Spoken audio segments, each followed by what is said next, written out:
Actually, there it is. There it is. Now my mic is back. Ladies and gentlemen, welcome to the Onward VR Master League. I am your caster for the day, Noman with a 4. I'm joined by my good buddy, real good buddy, Sleepy with 2-3. Sleepy, how you doing? I'm doing well, Noman. Thank you so much for asking. It's almost like we didn't get enough of each other these last couple of days. Yeah, I mean, I'm definitely not sick of hearing your voice, if that's what you're saying. Absolutely. Definitely kidding around. Sleepy and I just had a nice little VR conference that we attended. So Sleepy was up here with me for a couple of days, and we thought that why not cap off the weekend with the two of us chatting over some sweet VRML Onward. And that's exactly what we got today. Sleepy, tell them about the matchup we got going. Yeah, absolutely. Today we have Fury versus Stone Cold Killers. This one really should be a good matchup. Fury doing pretty well, still climbing their way through the middle of the ranks. Stone Cold Killers also having some great games and some phenomenal plays over the course of the season. So I'm really excited to see how this one comes out. We should be looking at a pretty tight game if I were to give my opinion on this. Yeah, absolutely. And I think we did just get in our ban information from both teams. Let me get all of that set up, and I think we're jumping into the lobby as well. Should be up. And yes, the bans are all in. So the ban from Fury that we're going to be seeing today is Cargo. Cargo is the first ban. And from the Stone Cold Killers side, Tanker is going to be the ban there. So two small, fast maps, both not going to be on the table for today. And we are into the first map, which, wow, I mean, really the polar opposite. If the bans didn't tell you what the first map was, I don't know what else to tell you. But it is going to be Downfall. Downfall is going to be the map we're going to. What do you think about those bans and those picks? I mean, based on what we know about these teams, it seems a little interesting that they go for that long play. What bans? Oh, Cargo and Tanker were the ban. Oh, okay. Yeah, and also could you forward me the lobby information because no one decided to inform me. Absolutely. Yeah, I mean, I guess really, I'm surprised at these teams for banning the smaller maps. I feel like both of these teams play smaller maps better than they do the larger ones. But, I mean, maybe I'm wrong. Maybe I just don't know anything about these teams. But we are going to see Downfall, so obviously they do prefer some of that long-range stuff. We'll just have to find out who's going to be better at it as we get into map number 1. Yeah, absolutely. So we are getting ready. All the teams are filing in right now. I do want to take this time really quickly at the top of the cast to talk about all of our sweet viewers, all you guys out there that are watching and hanging out with us. I haven't been casting for the last couple of weeks, and this is sort of my triumphant return to the desk, but I want to thank everybody for hanging out and watching stuff. I know we haven't been casting quite as many matches, but we're out there fighting the good fight for the VRML. Doing all kinds of good things for us in the future, and especially as we look to wrap up Season 8 here. So, yeah, or Season 7, sorry. I'm a season ahead. But, yeah, I just want to thank everybody for coming in, dropping those biddies and those subs, all that good stuff. We appreciate you guys doing that week after week, and hopefully in the next couple of weeks, things will settle down a little bit with the casting desk. We can bring all that hot end-of-season action to you. As much as possible. Sleepy, anything I missed? I feel like I'm losing my mind. I think you're hitting the nail on the head for someone who's lost their mind, to be honest. No, I think you covered it well. Yeah, I mean, the last couple of weeks been a little tough for us on the casting desk. A lot of limited schedules with folks being on vacation or just work stuff getting in the way, personal life. So, and then of course, like we said, Noman and I off on a little excursion in San Francisco this week for a VR conference, trying to gain some interest in the VRML and just VR esports in general. And overall, I think it went pretty well. So hopefully we can start bringing some exciting news to the league here within the next couple of weeks if things can pan out with some of the connections that we've made. But otherwise, we're just gonna bring it back to you, get back on the desk. Like Noman, I haven't been on the desk much these last couple of weeks, so it's gonna feel good to get back into it a little bit. And I don't think of a better match we've seen this weekend that could give us possibly that real tight game that we really want. So yeah, absolutely. I mean, the teams both have been telling me that it's gonna be a good match to watch, so I'm gonna trust them over anybody else. They're gonna be the ones playing We can take a quick look. I actually took a 3-round a little bit early. I don't know if they're quite ready to start yet, although all people are in. But I'm just going to really quickly, while they get set up, jump over to the match page just to go over the rosters real quick. So on the Fury side, we've got Snakebite, Bald-Headed, Crazy Mike, Evolution, GT4, View to View, and War Within.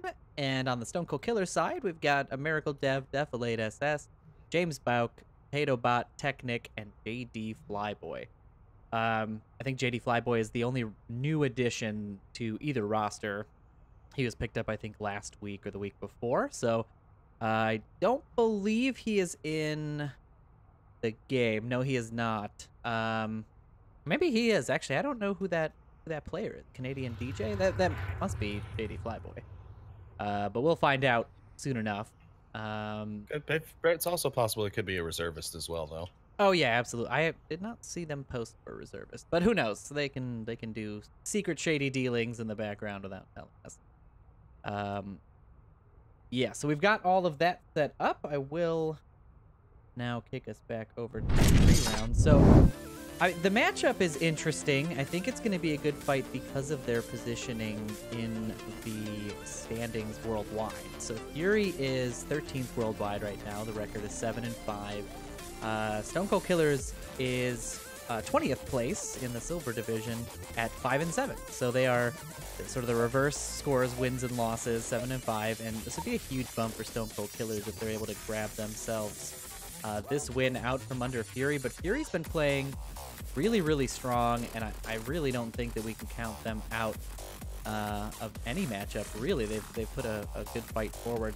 But we're going to find out exactly how good that fight is as we dive into this first round of map 1 as we jump into Downfall. I might actually have to tweak my audio levels a little bit between rounds, so this round might be a little bit quiet. I do apologize, but we're seeing an offensive push. They did get that quick spawn on the dumpster building objective. The defense stacking up very nicely inside of those 2 buildings, so there's no long rotations. Yeah, very smart on this map for sure. Crazy Mike taking a few shots incoming towards him. He'll go ahead and fire back, and he will find Potato Bot up in the window. He won't be able to confirm it as it was mostly a blind fire, but the Defilade going to come in and try and get that res off onto Potato Bot if possible. There he goes now, pushing in, and he does manage to get the revive. The revive is in. Crazy Mike knows there are still players up there. He likely did see the cross for the revive. It'd be a tough thing to spot at that distance, but definitely still feasible. He is just checking some fire. So we are seeing that long rotation there. Who's that? That is Snakebite. Snakebite is rotating far east.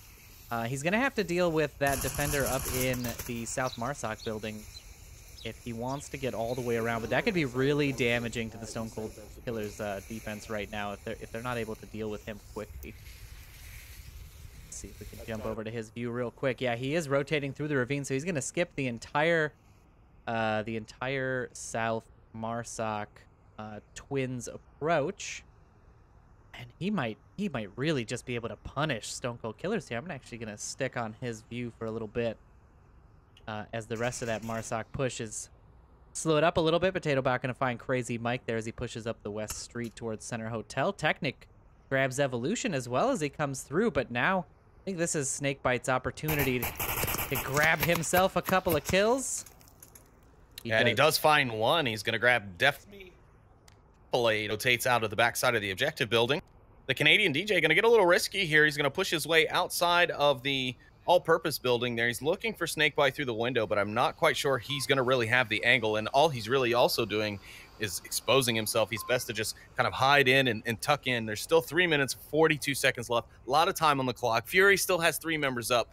Stone Cold Killers still with a man advantage, but that could all fall very, very quickly depending on how Fury tends to play this. Yeah, and it's all going to depend here on GT's push, along with that last remaining member there, Bald-Headed. Bald-Headed's really, he's kind of, I don't know, it's a little too slow, I think. He needs to be out of that building and moving at this point. There's not a lot of picks you're going to be able to grab from that basement of the helicopter building, and I think he needs to be synced up with GT on this push. But now we've got this This Yep, we got huge snake rush. bite. Snake bite on the rush. Miracle Dev and Technic gonna, it looks like, share that kill. I didn't actually get a kill feed response for that. Because my kill feed was off. Yeah, so yep, Technic Potato have Bot snake also bite. able to grab who was that? He was able to grab GT4 in that little exchange as well. So 2 kills coming out there onto the members of Fury from Stone Cold Killers. They have locked down this objective, and Fury, the last remaining member, I believe, is just bald-headed. And as you were talking about just a few moments ago, Noman, he's quite far out still. I mean, 2 minutes and 30 seconds, still quite a long time.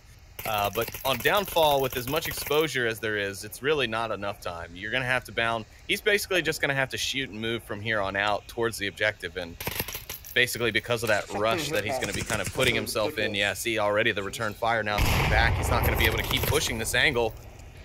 And if he keeps popping up like that, he might actually get his head torn off. Yeah, he ran out of ammo there while he was taking fire on that upstairs position. Not able to find any luck there. He really needs to disengage. Good suppressive fire to get him out of that position, but he is running low on ammo, I imagine. He probably only has 1 clip left. If not, this is the last clip, but he does spot out Technic up there. The minute and 45, if he can grab that north side, he's got actually a pretty decent chance to approach the objective and maybe grab 1 kill. The cab would be tricky, but he can maybe grab 1 kill and force the other defender to rotate if Technic will go down here. But Technic's going to be the one that wins out on that trade of bullets, and Stone Cold Killers are going to take their first defensive round here on Downfall.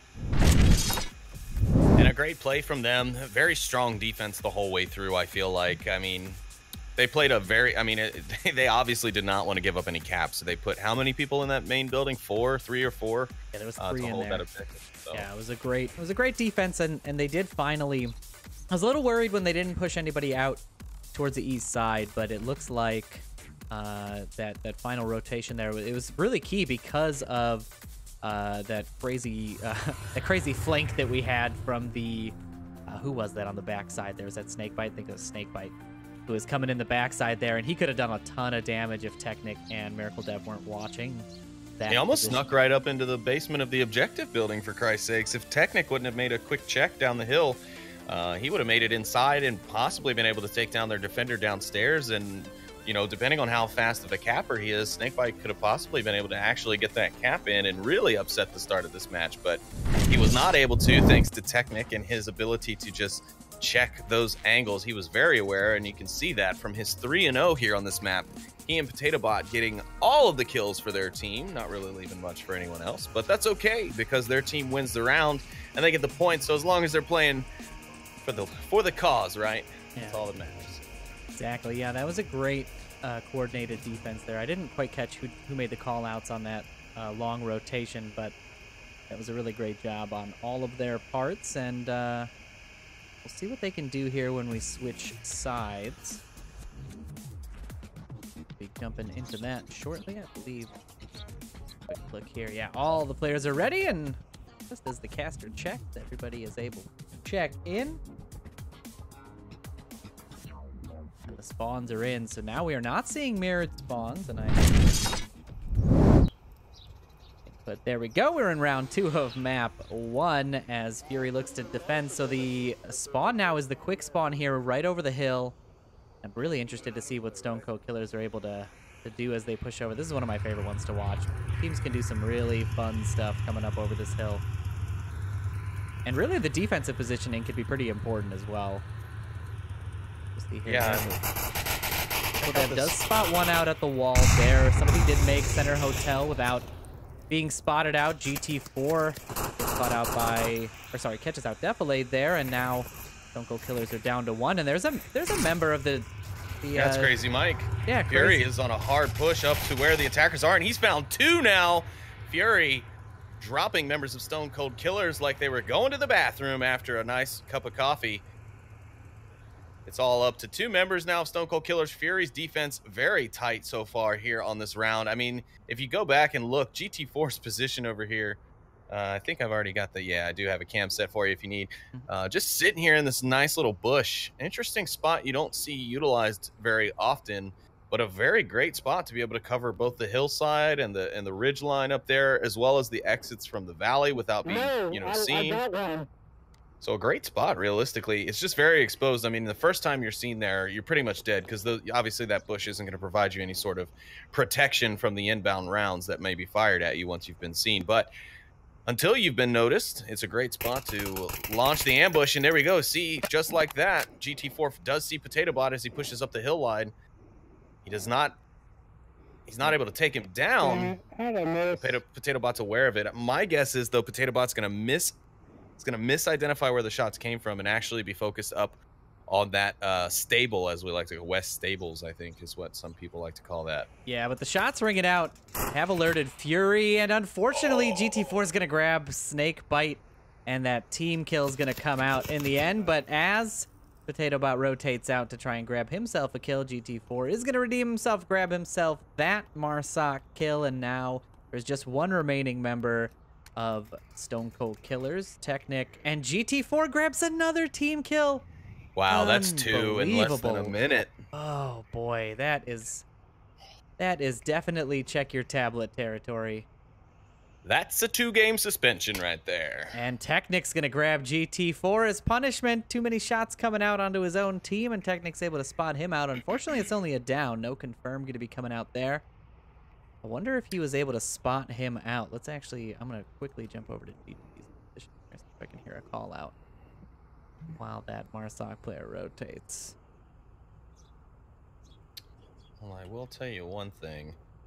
Sniping is not going to help you win this round. I mean, unless you're just going to catch all these defenders on open rotations, you're not going to win the round from up here on top of the hill. Now, you will be able to thin the herd a bit, and you do have 3 minutes left, which is probably a smarter way to play it.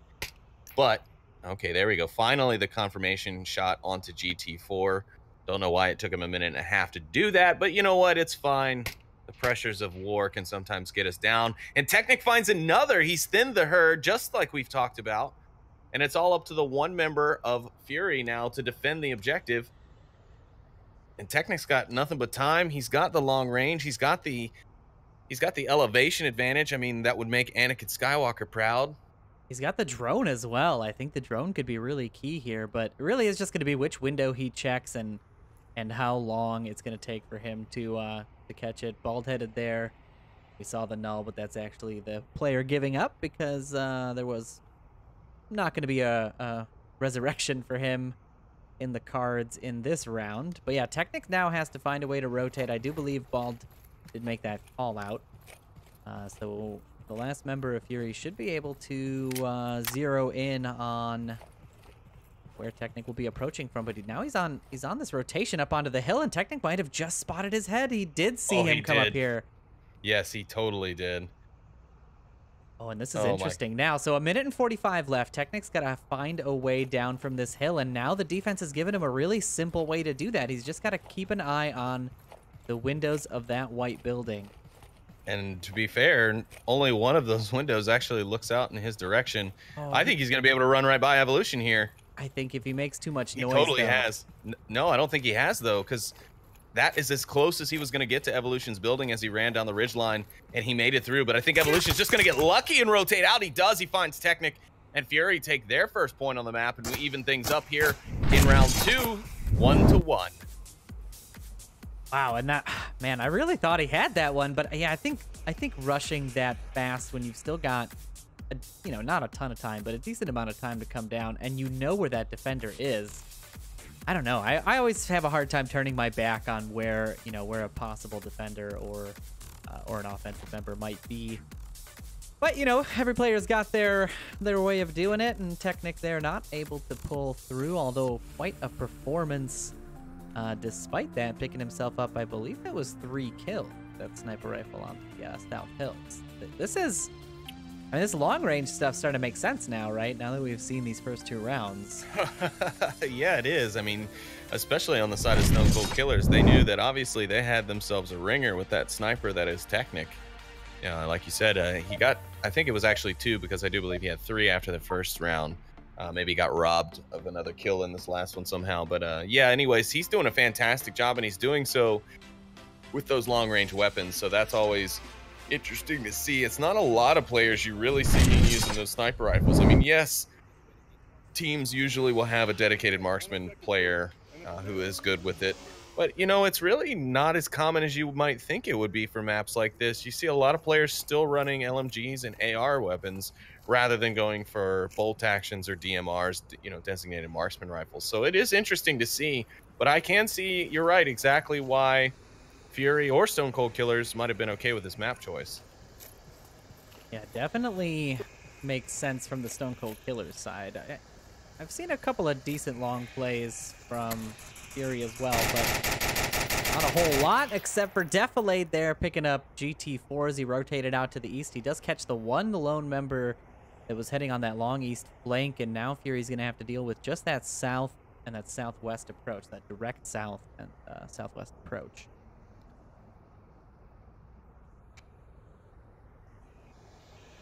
See here, the defense, again, pretty stacked on the objective. They've got one in the dark room there of OBJ, one upstairs in that south HQ. PotatoBot is reclaiming his spot here in the dumpster upstairs window.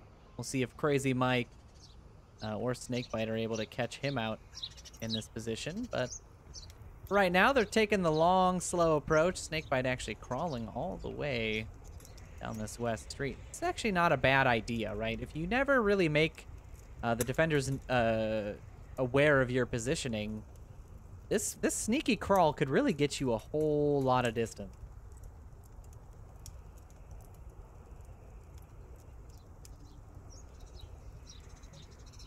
We'll see here if any of the offense is going to find themselves a pick to even this out. Shots are coming out. This is Technic, actually, rocking that sniper rifle on both sides, offense and defense. Yes, he has been rocking it on both sides. He got those 3 kills in the first round with, I believe, an SKS. And then he was doing damage with, I believe it was the Mark 17 DMR version. But, yeah, it's going to be a little interesting. Snakebite crawling up here. He's getting fairly close to the dumpster building. He's on his belly, which is smart. He's obviously not going to be making a lot of noise. But he's still got quite a ways and quite a few defenders to get through in order to get to the objective. All 5 of the defenders are still up. Each of them has a pretty decent view onto the objective approach as well. So it's going to be tough, even if Snakebite can manage to kind of sneak his way through here. Not really too sure. I mean, honestly, like, I'm going to track this for the viewers at home. Hopefully I don't miss action. But if Snakebite is able to creep through this little alley here and sneak up this hill, there is really no one. Maybe Technic, I suppose, would be the only one who actually has eyes on objective. I mean, he can get up here.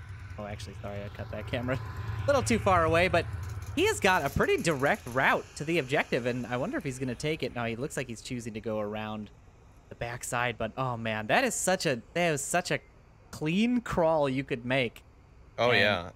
I mean, it's the only way you're going to get around them without making any noise, is to do it that way. And then you just got to hope that, you know, you don't get a mic pop or, you know, something, you know, putting your controller back on your mag tube, because sometimes that can be a loud enough noise to trigger key your mic and give you away your position. I know that had happened to me a few times, but here we go. Snakebite, he's not going to take any chances with the defender. He's going to actually try and prone his way into the building, and Technic's not going to see it, so here comes Snakebite now. PotatoBot going to get a face full of AK-5C, and Technic's going to have no idea that it even happened. Is even looking in that direction now. Oh, yes, he was indeed looking in that direction. Technic is able to grab himself. Snakebite is a kill. This cheeky little spot here under the bush is going to grab him. A nice little, I don't want to say equalizer, but definitely a shutdown of that sneaky approach. And now they're a little bit safer for it. Crazy Mike still keeping an eye up there. So the call out never came out that PotatoBot is down. Snakebite going to grab that kill, and unfortunately a down comes out. Oh, no. I just team kill. Our team down. It's the 3rd one we've seen in three rounds, 2 of which coming out of the very first round from the same player, GT. But this is the 3rd one we've now seen just from... No, I'm sorry, GT was on Fury, so I was thinking that all of the team kills had come from the Fury side, but that is incorrect. Stone Cold Killers with 1. They won't res him because he is wide out in the open, and at this point in the push, there's a minute 24 left. There's 3 offenders. And Crazy Mike is going to down Technic on the objective. That has opened up the room, but he is not completely free and clear to just rush in and take it. Canadian DJ was smart. He would try and rotate into the building, get inside, because Baldhead is now taking down Defilade, and it's just the Canadian DJ who's got Technic still alive on the objective room, so still able to give out the callouts, but now he's going to take some fire. Will Crazy Mike be able to take down Canadian DJ from up here? Hopefully not. Stone Cold Killers need to keep this point to stay alive. Here comes Evolution. He's pushing up to the sandbags. He's going to be coming in fairly quickly now. He's covering up the hill, but he's going to have an enemy giving out a call out because of that down player still right there at the south bungalow. Canadian DJ, no, Crazy Mike is gonna team kill Evolution, and that's gonna stop the push and the possible cap. Canadian DJ needs to definitely now. Wait, Baldhead just downed himself. I have no idea how that happened. Maybe it was a knife, but Technic does get revived there by Canadian DJ. Yeah, not sure what happened. Not sure what happened with Bald. 20 seconds left in Stone Cold Killers while we took a look over there. Are going to trade out with Crazy Mike on the objective and grab themselves that defensive round. My goodness, that was actually a very intense back and forth between the two teams. A great round on both sides. Just some really unfortunate happenstance there. Bald-headed downing himself. A team kill coming out on the defender side. I mean, I guess it was even, right? It was one mistake for another mistake. But Crazy Mike did a great job there of pushing up through that west street and getting real close there. Had that revive not come out, or had Canadian DJ's peak been a little bit worse, that could have gone the other way. But Stone Cold Killer is going to hold on to their defensive rounds as we wait for round 4. Yeah, but both teams are going to really need to go back and ensure that they are identifying their friendlies or foes before they shoot, because that has been... We're only 3 rounds into the first map, and we've already had 4 team kills. 3 from one team and 1 from the other. I mean, that's just... I don't see that many team kills in a whole game sometimes, and here we've had it on the first map. So definitely something... I don't know what it is, why they are misidentifying them. Maybe just a bad shader, you know, acting up, and it's coloring the teammates the wrong color, or they just look weird at a distance.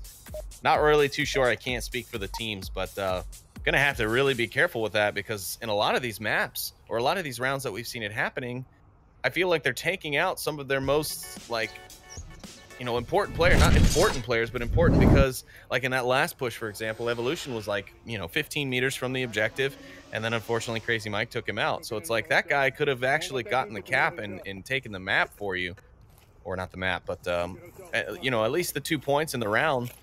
And instead the trade will end up coming out, and Stone Cold will get their second round. And now it's going to be Fury's turn to see if they can hold off Stone Cold Killers, who are going to get a little bit better of a spawn here. They'll get the... Is this what you would you call this a quick spawn, Noman? Or the quick spawn for this objective? Yeah, I suppose this would be the faster of the 3 spawns you could get. So technically the quick spawn, but really for this objective, they're all relatively long. Now shots ringing out from the defense. Potato's able to identify 2 defenders already. Question is, are they going to be able to unseat them? A nice little peek there, taking shots onto Crazy Mike, but they're not going to land, and now the defense is going to try and respond. 2 rounds of their own. So far, all members of all teams still up and active. Checking these windows. Yeah, Stone Cold Killer is able to gain some decent ground. They haven't pushed the whole team up to level out, but I think they might be aware that Fury might be sending their usual flanker around, and that's exactly what's going on. If you look at the top of the map, you will see that a member of Fury is coming around on the flank to try and come in behind the members of Stone Cold Killers. But if I were Stone Cold Killers, I'd stop worrying so much about the guy behind me and start using that to know that there's not one up on the objective and try and clear that, because the only one who's really on the objective per se is Crazy Mike. If they can take him out, it could be definitely going to grab a nice headshot onto Evolution. Technic's going to find Snakebite and finish him off. So now it's all just Crazy Mike on the objective. If they come in from the south side, the member that is up there looks to be bald-headed in the North Marsoc Tower. I mean, this could easily turn into a cap right here, but GT4, he's going to start coming around on his flank now. The Stone Cold Killers are going to need to start pushing, or else they are nothing but bait for GT as he comes around on his flank here. Defilade gonna find a great shot on GT4. Luckily I was in his first person there as I saw him grab it, but there's Defilade right there. He is going to rotate and get the confirm on that, and that's going to bring Fury down to 2 remaining members to Stone Cold Killer's 4. They should have an accurate count as well, so we should be seeing the push onto the objective relatively soon. Potato here looking for Crazy Mike. He was able to call him out as he rotated in, but so far Crazy Mike has been... He went up to him and knifed him to finish him. Of course. Well, you know, honestly, you laugh, but it makes sense not to make noise. Despite the fact that there was a call out, you know, you may not want to make any additional noise, just in case you're not in the position to... Sure. I just thought it was funny that he took the time to, like, kind of go out of his way to go all the way up to GT there and get the knife kill. I mean, it's definitely fine. I'm not really criticizing that so much. It's just I found it funny that rather than start pushing your way towards the objective, he's like, hold on a second, guys. I'll be right back. And, you know. Yeah. Well, they've got 3 minutes. You got stabbing exactly. time. Yeah. I was going to say, when I looked at the clock after that, I was like, well, I guess they got time. So it's fine. Yeah, Bald-Headed here putting a couple of shots down into Center Hotel, but he is going to have to rotate out or find a really good angle on this because, I mean, honestly, the dark room of the building he's in is the ideal position to be watching this cross, but if Crazy Mike goes down, he is in huge trouble.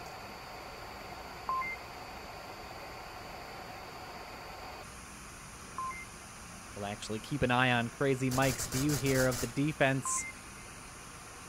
Oh, and he just misses that peek.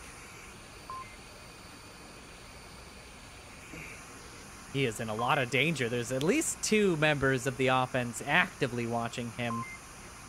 Defilade has chosen to stick around in that east east red truck location, which actually makes a lot of sense. If he's in the east red truck position, he can catch Bald-Headed on the rotation down, and that's exactly what happens.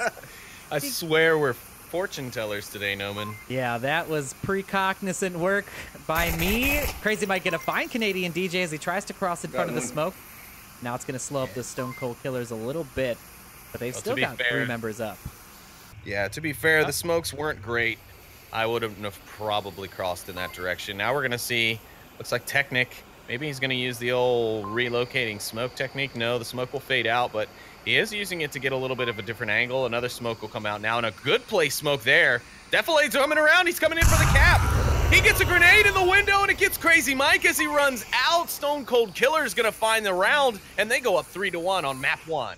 Yeah, I just want to show the viewers here because I didn't catch quite the end of it there, but the grenade was tossed right into this room here and grabbed Crazy Mike as he rotated out through the door. So that was a great grenade. Crazy Mike actually heard it and rotated out of the building as well, but not in time, and Stone Cold Killer is going to grab themselves another point and go up 3-1 on the on map 1. Boy, I mean, I can't even words right now. That was a great play by them. They really put a lot of pressure onto the defense early on, and I think GT4's flank, I feel like he took a little too long to let it develop. He kind of hung out and wanted to grab them as they rotated. Yeah, well, I mean, he stopped. He didn't keep pushing. Once he got to that east red truck or west red truck building, he just stopped moving. So he got the 1 pick, and then because he didn't move, he didn't relocate, he didn't push forward, none of that. You know, Defilade was able to lock in on him and get that kill and go over and get the knife onto him. So yeah, you're absolutely right. He didn't completely commit to the execution of the flank. Or if that was, you know, the plan of the whole flank was to just push out that far, then unfortunately that plan might need to go back to the drawing board, because you're going to have to keep pushing it, because of the whole time that he's going to be flanking, you have to always consider that enemy team is going to be pushing up at the same time. So he's always going to have this air of backspace behind him that he needs to try and fill and utilize if he's going to run around the bend flank like that. So I think with more commitment, usually when we see Crazy Mike run that flank on this map, it tends to come out quite effective for Stone or for Fury. So maybe they should send Crazy Mike back on those flanks, since he might be a little bit more familiar with the overall plan and how to effectively run that flank better. But, you know, who's to say? I mean, it's still map 1. We still got a lot of game left. Stone Cold Killer's really showing it up today. I mean, they got their first Marsoc round, the first Marsoc round of the game, we should add. So it's not really been, you know, a blowout by any means. The score is a little bit more spread than what the match would be if I were to be completely honest. That's definitely an interesting matchup. Motherfucker. Crazy Mike not able to grab that. Going on today? And you hear the frustration there as we take a look through his first-person view. Not able to catch that defender crossing into the dark room of North Watch there, and now the offense slow up a little bit because they know somebody is going to be hanging out in that position. They're all coming down. I mean, if you take a look at the overhead map here, they're all coming across straight west, right? Everybody just came out of spawn and just started coming straight towards that objective. Defilade gonna find himself a nice little headshot on Snakebite, positioned upstairs inside of the West Red Truck building. And just like that, Fury's already down a man. They've got to win this to stay in this map. Definitely don't want to start this off on a loss. But we'll see if Stone Cold can keep holding out like this. They have been really out in force with the sniper rifles today. The long-range rifles have really been a dominating force so far. That they have. It almost makes you wonder if all the, the changes and the tweaks to the scopes that Mr. Death has been making with the dev team in order to try and improve those has really made an impact on the long-range game, and maybe we'll start to see more of that now. Maybe the meta on these larger maps will change a bit. Maybe we'll start seeing some more ACOGs, some more 4X scopes in there, though I have heard that the model is still a little small for most players, and they're still not quite a fan of it. They say, I have heard quite a lot about the improvements on the 12X and how much easier it is to actually use nowadays. But yeah, I mean, you took a look at the overhead map. Stone Cold Killers brought out a pretty strong defense. They've basically boxed in the objective. My only change would be, instead of that guy being in that far west building in the north, move him over to the 2-story objective there, the north headquarters building. Would give him a little bit more forward position to try and stop the advance, because right now PotatoBot and Technic are the two most advanced, the two farthest forward players on the team, and PotatoBot's right on the objective, as is Technic essentially. So if those two go down, the enemy's already very close to the objective, and it'll take a lot of scrambling for Stone Cold Killers to kind of get back on top of that if things happen too quickly. So if we take a look at this from not an overhead map, but just an overhead view, this is sort of the positioning that we're seeing. Crazy Mike still on that sniper hill in the north. GT4 and Bald both in this East Red Truck, and Evolution looking to come down from that, that north bungalow. So the defense, I think, should be able to hold this pretty easily. I mean, they're going to give up West Red Truck. GT4 is going to push up into that position right now. And they don't have anybody at... it's actually kind of surprising that they don't have anybody at this helicopter 2-story. This is such a strong defensive position for this map and for this objective, and to not have anybody either in the basement watching out towards the southeast. They don't have anybody upstairs watching the northwest either. So I mean, it's a lot of position that they've decided to give up in favor of being closer to the OBJ, which I suppose could be beneficial, but we'll see if their defense is able to hold strong here despite that. Now we're seeing the smoke coming out from all sides, shots coming out from all. It's not a correct call out. Brothel is still up. Now Evolution's gonna find himself Canadian DJ. Fuck. Watch is down. That is North Watch that he is calling out. They do in fact have them down. 2 minutes. Technic's gonna find GT4 as he rotates towards the helicopter bungalow. Now the defensive advantage is there yet again. But we'll see here. Crazy Mike's coming up through this northwest street. He might be able to grab Brothel here from this position. He does indeed do that. Defilade's going to go down, but Miracle Dev's going to hear the shots coming out, and he is going to be staring down this street. I don't think he's going to be able to spot Miracle Dev. No, in fact, he does not. PotatoBot is going to be the one that actually kills him, however, from inside the helicopter bungalow. Now it's... I don't know. This push could work still. Miracle Dev can't really see much. I mean, he actually does have a direct line of sight onto the wall, but let me just take a quick peeksy poo here. Yeah, they could actually get in behind the wall next to that building and get below his sight line, and they could sneak in and get the cap. But getting by Technic will be hard. Yeah, Technic's position was the originally very strong position, but Evolution's going to be able to shut him down, and now it's a 2v2, and Evolution's really, really close to the objective. PotatoBot's going to hear him. Baldhead is going to grab Miracle Dev, and now on this rotation, they both had their tablets out. They didn't have their guns out. Oh, God, Fury's going to go for the cap here. Baldhead should go for the cap. Look at... Oh, and Baldheaded does find Potato Bot and Fury by the skin of their teeth with the help of Lady Luck and Father Time and all of the other horseshoe riding. I don't know. I've lost my train of thought, but Fury wins the round and they stay alive on the map. We go to 3-2. God, Noman. I'm going to go ahead and go get my shoes, my slippers on, get my feet kicked up because I think we might be here for a while. Yeah, we got ourselves a real doozy here, folks. Fury now going to be able to hold a defensive round, and if they're able to do that, we're into a 3-3. I mean, it's definitely possible. They've been showing some strong defenses, but you know what? I think what it's going to be is what that Technic position is going to be with that sniper rifle, right? Like, where is he going to go with this objective that's going to do the most damage, and will Fury be ready to counter it? I think that's going to be the biggest deal. But I don't know. Yeah, this has been a really good series. We're only 43 seconds left on the clock of that last round there, and definitely could have been a cap. I mean, very much so. Potato Bot was on it for a very long time, and I can't believe he gave up on that peak. Baldheaded came around. He was in front of the helicopter bungalow with his tablet out, and that was a gimme. It was a quick gimme kill. But I suppose if you want to make sure nobody capped, you gotta try to check all angles. Throw yourself at him. I mean, he did a good job of throwing himself at them and like kind of making them kill him so that they couldn't get the cap. However, because of the positioning of the two of them, he was pretty well distracted. I'm not sure if he knew there were two initially, and you know, Baldheaded, I believe it was Baldheaded who rushed in right there on the wall next to the objective. He could have actually probably pulled his tablet out and gotten the cap off. But who knows, maybe Potato Bot would have, peeked the window and shot him and then been able to take out Crazy Mike or whoever that was with him on the push. And this would have been an entirely different game. Maybe map one would have been over, but luckily for us, it's not over. It just gets even closer.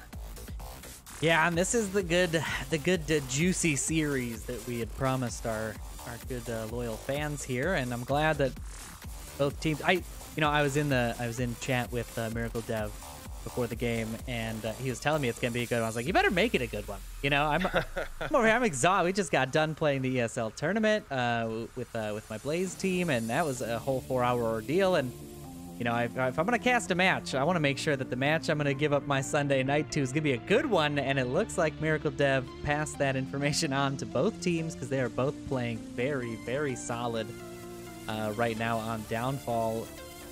Oh, such a good matchup. I'm glad that it's like this. But as casters, we love seeing everything, but when it's good action like this, it's even better. So glad we've got that turnout. Thanks to everybody in the chat. I'm seeing all kinds of messages come out and stuff. Thanks for everybody for hanging out. We weren't here for the intro. We do appreciate all you guys hanging out and devoting your Sunday night to us as well. And it's a big deal. That is correct. Thank you so much, everybody. We do appreciate that. Any of those bits that have been dropped, any new subs, any recurring subs, all of that stuff, we love you all for it. And we like I said earlier, hopefully we've got some stuff in the works, or possibilities of stuff in the works in the future for VRML that will just help us keep improving the league and improving the lives and the quality of life of our players. But yeah, I was happy to be able to grab one cast this week, even though it was because of some scheduling snafus from the part of one of our casters. I won't mention any names. Nightfire. But yeah, so I'm here and I got a great matchup. We're on to Unite. Now, we all need breaks. He is bringing us a lot of action this weekend, so he definitely deserves his time off, and we're glad we were able to team up and bring you this one. But as I say all that exciting stuff about games that we're definitely going to be watching, I do have to throw you guys to just a quick intermission. It looks like Stone Cold Killers is waiting on one member of their team to jump back. It likely will not be for the full duration, so stick around. We will be right back.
All right, ladies and gentlemen, we are jumping back in. Oh, actually, not in the tent. The members are there. We're into round 6. Casters are figuring out how to run all of their equipment.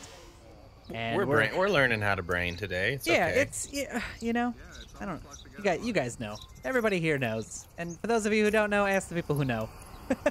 That's right. It's been a long time, but yeah, now Fury's on the defense, so they were just able to grab themselves that Marsoc win before we jumped into intermission. Now they have to hold this defensive round and potentially come back from a 3-1 situation.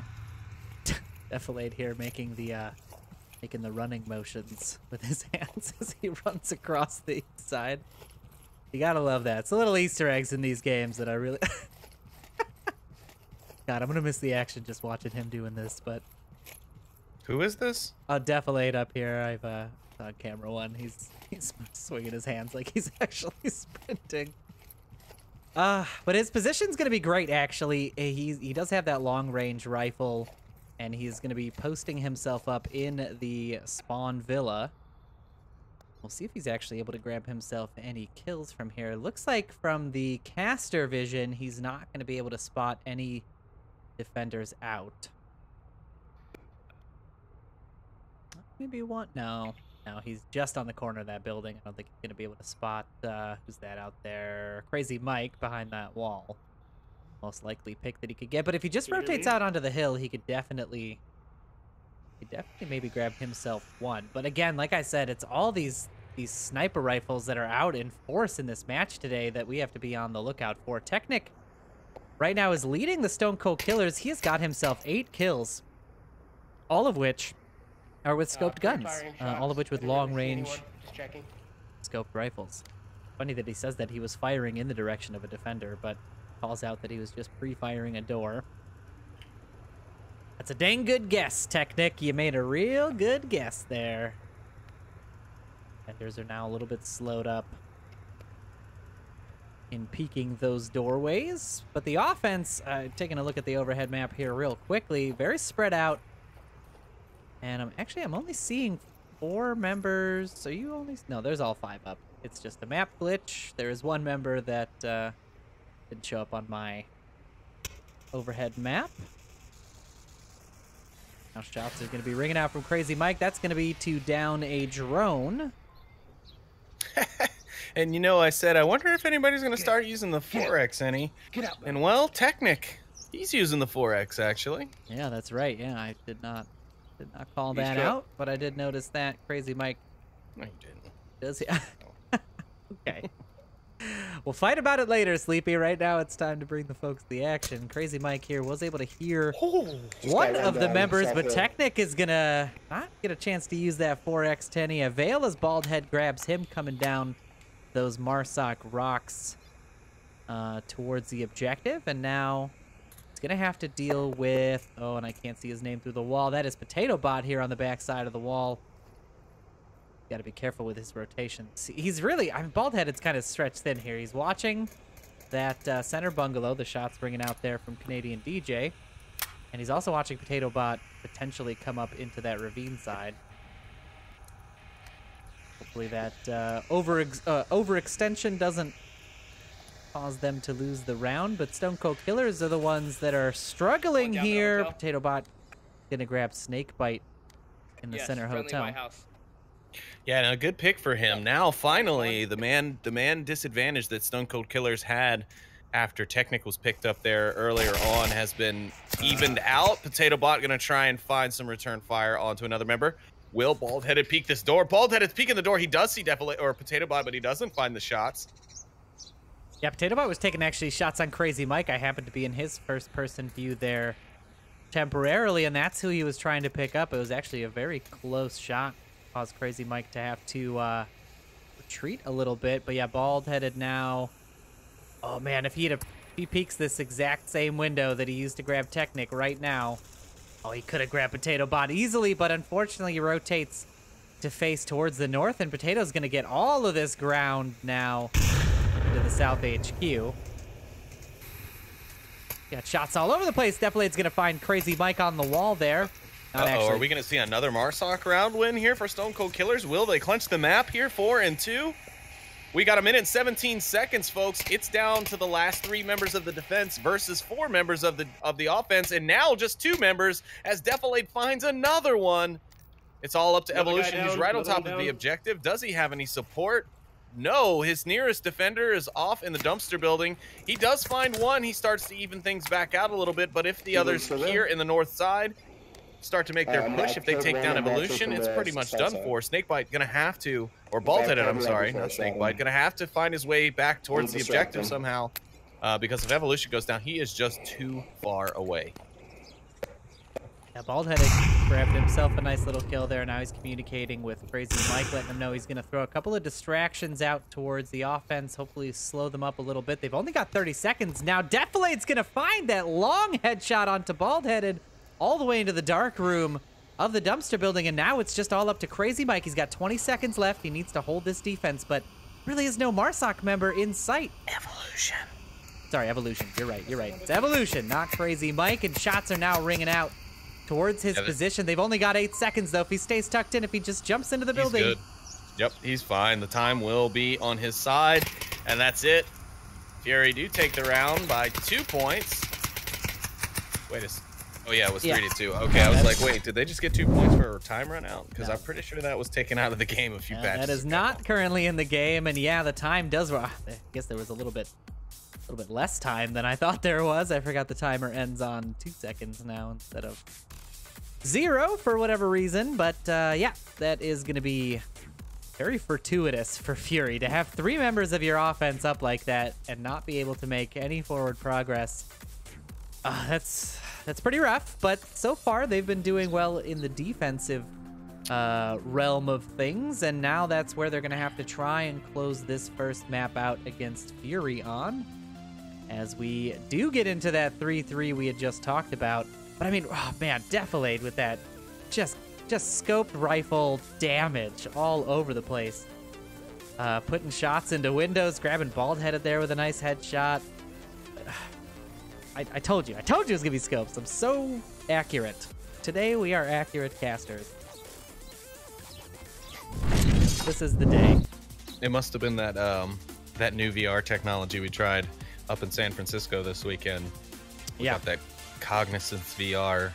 Yeah, exactly. We spent API tester. It worked its way into our brain, and now we're also computers.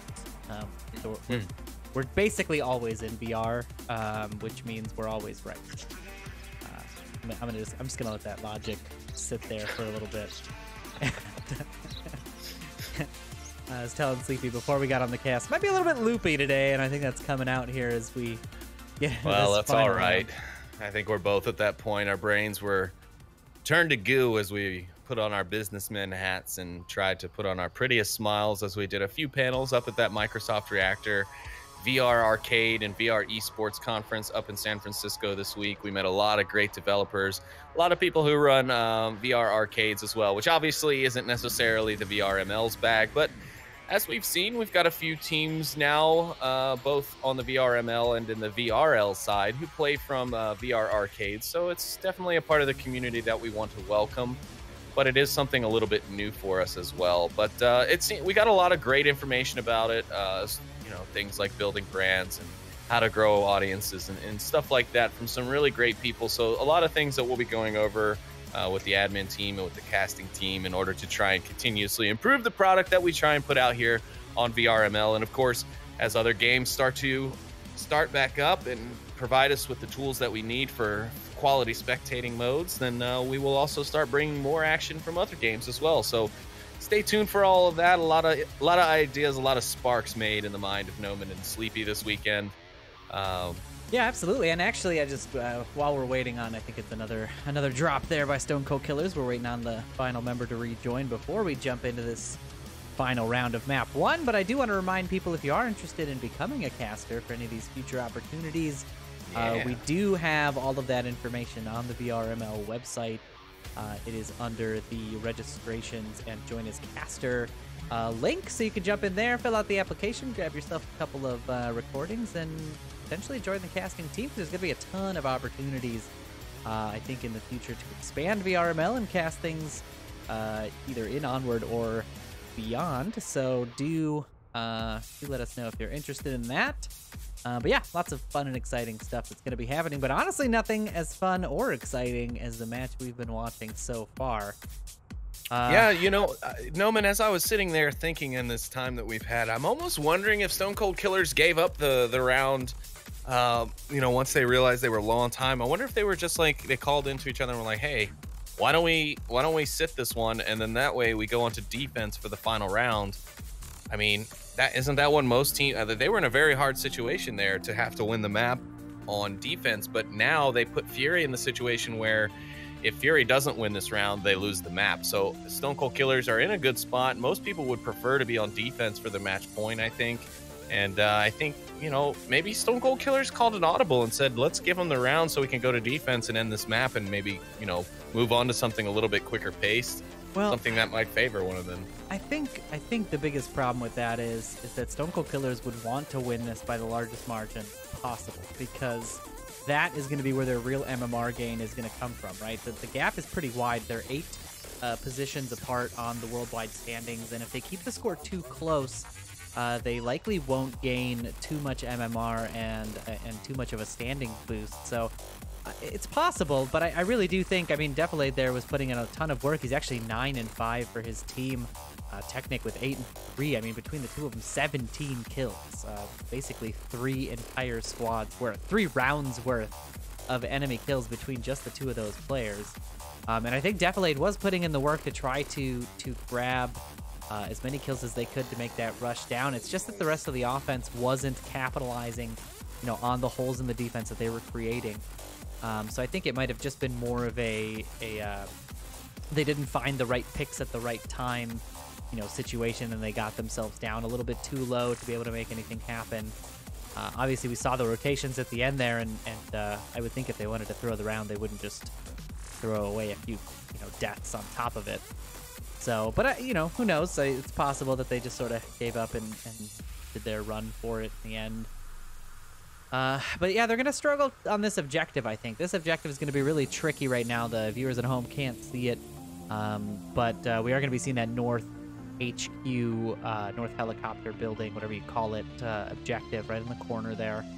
And that could be a really, really tricky one, depending on spawns and depending on defensive positioning to hold. It's definitely one of the more aggressively attacked and maybe not the most capped on objective, but definitely a very tricky one for defenses to hold and for offenses to attack. So we will definitely be seeing something something happening here. Miracle Dev is back in the lobby now on the Stone Cold Killer side. We should be jumping into this round very, very soon. Appreciate everybody's patience as Sleepy and I ramble on in your ear, but there's been a lot of good stuff. I'm just typing to chat while I just told him, I'm like, I'm just sitting here letting Noman go on and on and on, and I'm just talking in the chat. That's cool.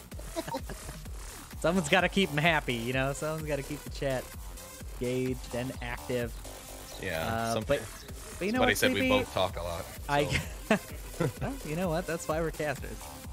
But now we are going to jump into round 7, the final round of this match. Stone Cold Killer is looking to hold out the defense. Fury looking to make a comeback here of potentially 3 unanswered round points if they win this one. Final round. Fight.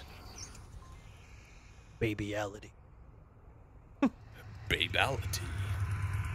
See, they had the... Was there an animal one? I feel like there was an animal one as well. Bestiality, yeah, bestiality. That's what it was. But I don't think it had the same meaning as the real word, you know? No, it definitely didn't. That needed a rethink after a few years, you know I remember what I mean? even back then it was funny that they used that as the term, because I think even being that young, I knew what bestiality actually meant. So, yeah, definitely an interesting choice, but Sleepy and Noman here just losing their minds talking about ridiculous stuff on stream, while Fury sets up their push. Here, taking a look at the overhead map. So we've got the 2 on the south, 3 in the north. Relatively common attack. The biggest factor here is going to be coordination. They're a minute in, and they need to coordinate this push. They need to try and split the defense half and half. If they don't push at the same time, or if one position makes themselves known a little too early, they could find themselves without a push on one side, without a force on either the south or the east side of this objective. But the defense, very stacked up and kind of very focused on the east. They're not really watching south too heavily.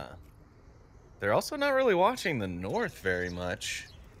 Because I mean, if Defilade goes down, if they're not really focusing on pushing far north hotel and trying to get around behind.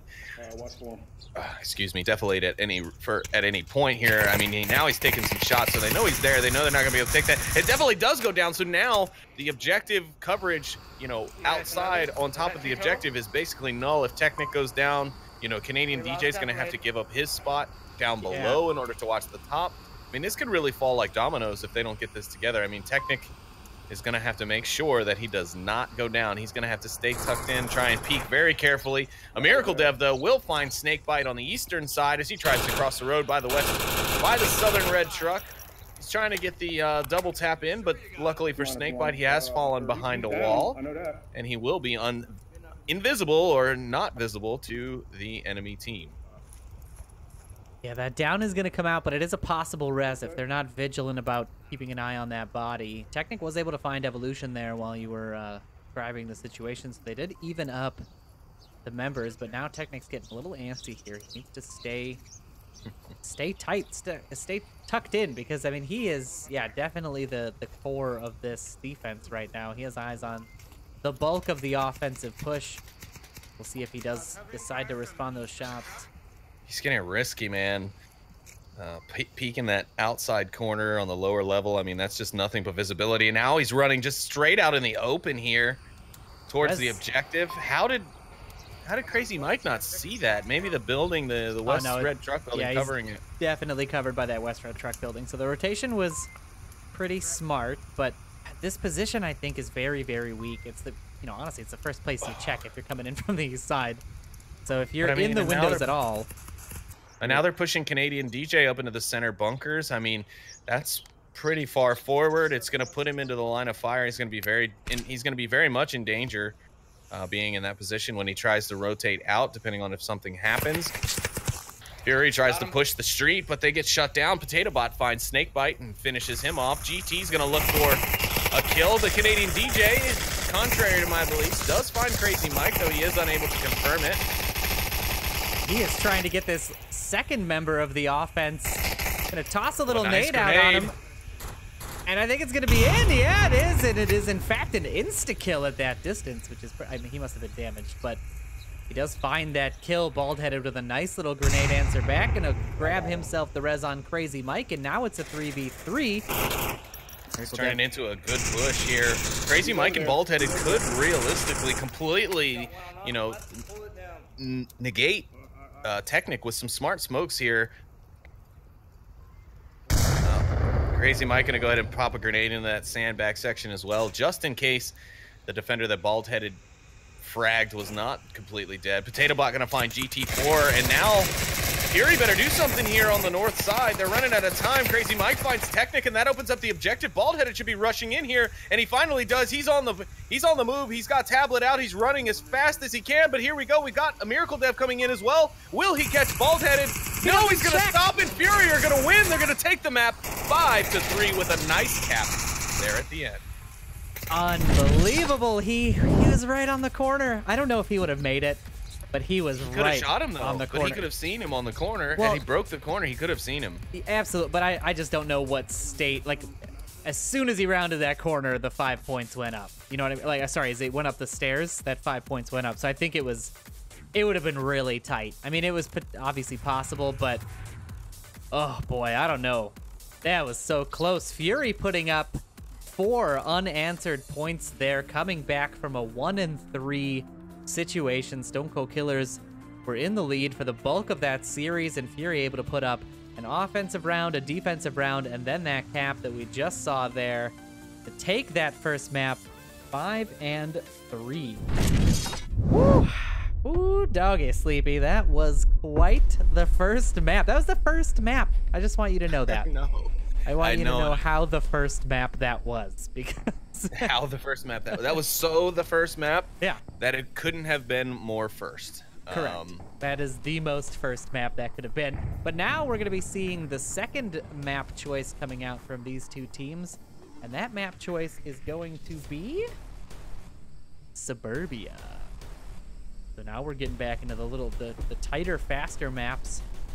Quite the dichotomy from Downfall, that's for sure. There's going to be a whole lot of, I think, a lot of equipment utilization, and I'd be shocked to see any 12Xs or 4Xs out on the field for this map. So we'll see what both teams decide to opt for in terms of approach. But now, looks like, yeah, Fury is going to be on the offensive again. Oh, interesting. So Stone Cold Killers have opted now to pick Volk for their side rather than the map, because Fury did start on Marsoc on the last round, but that was because they were home and chose map. So Stone Cold Killers now looking to try to get themselves that defensive advantage for Suburbia and possibly tie up the series after unfortunately losing that first map 5-3. So a little bit of correction. I do believe that it was called Animality in Mortal Kombat. Animality, yes. Not Bestiality. You know what, I feel like it was in some version of it, though. I feel... Who knows? I think you might be projecting, Noman, but it's okay. Somebody prove me right. Yeah. Maybe it was. Maybe it was. Who knows? It's been a long time since we've played those. All right. But it doesn't matter. We can argue about the things I'm into after we get into these next couple of rounds, because we are jumping right into round 1 of map 2.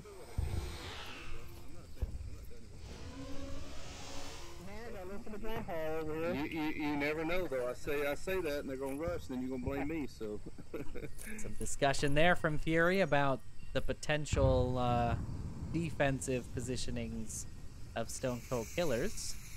Not sure if they're going to be aggressive, but Snakebite's going to be aggressive as he finds Canadian DJ on a very confusing rotation there as he came around through the carport and then decided to go towards the back door of the house, not really checking lane 2 or 3.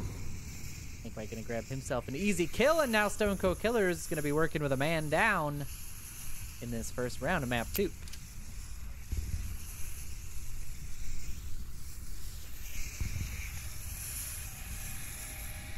See if Crazy Mike here is able to grab himself a kill on either of these two members of the defense back inside the objective. Shots are going to ring out to Snakebite at first, but after a Miracle Dev misses that, he does turn his attention to Crazy Mike and finds him.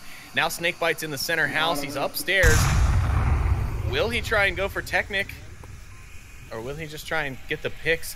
I tell you right now, the first time he takes a shot at the members across the street, he does hear Technic, he rushes in, he gets the kill, and Fury go back up in advantage on men on the field. Some suppressive fire coming out. GT4 gonna find a Miracle Dev. Defilade gonna find GT4, so a nice double trade off there. Now it's a 2v3 1-res possible, but not probable on the Stone Cold Killer's side. And a nice grenade's gonna come into the front of the garage, and that should finish off a Miracle Dev. It does, with a nice smoke also placed right in front of Potato Bot's window. It looks like we're gonna be seeing the push here for the cap. Yeah, lane 1, we've got Evolution. He's got his smokes out. The frag just came in, but no fine. And there we go. Almost as if coordinated and called in by a clock. Evolution and I believe that was Defilade get their last kills, and Fury goes up round 1 right off the bat. That's 6 now unanswered points for Fury. Stone Cold Killer's gonna have 5 points unanswered from them, and wow, it's gonna be a heck of a game unless Stone Cold Killers can just get back on top here. Yeah, they're gonna need to find a way to. I mean, they needed that defensive round real bad. Get back on the board. I mean, that was the whole point of not picking map and letting Fury pick. But now, with losing that defensive round and losing the ability to pick a map, puts them quite a ways behind. So we'll see if they're able to make it back here on a Marsoc round. Now, this is not the best objective, you know, to try to do that. Ever. Yeah, definitely the most recessed objective, the most difficult to sort of breach. Obviously not, you know, not impossible. Fury was able to grab themselves a Marsoc win there, but we'll see if Stone Cold Killers have what it takes to answer back on an offensive round.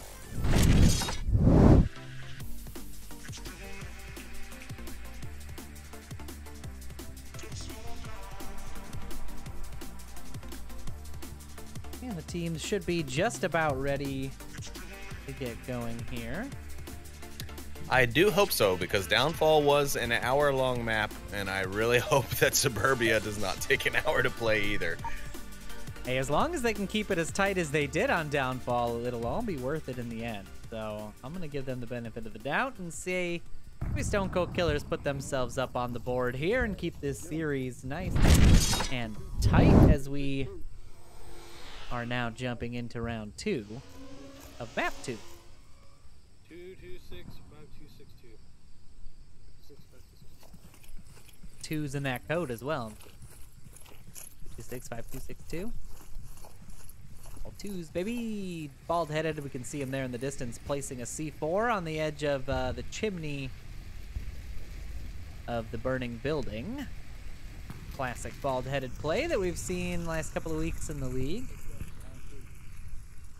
Rest of the offense taking their sweet time getting set up. Technic and Miracle Dev here communicating a little bit about God knows what. Canadian DJ pushing up into lane 1. What are they, trading cups of sugar? Get on the attack, boys. Let's go. Yeah, they're gonna have to push up here. If Canadian decides to peek this corner without any sort of backup or distraction, he is going to get his face melted off by some bullets. This is gonna be some hot bullets. Hot. Hot off the presses. Nothing currently happening in Suburbia. The neighborhood is safe once again. Pre-fire shots coming out there from Defilade. Gonna make bald-headed throw a nice little nade, but just well short. Placed. Just short. I mean, really.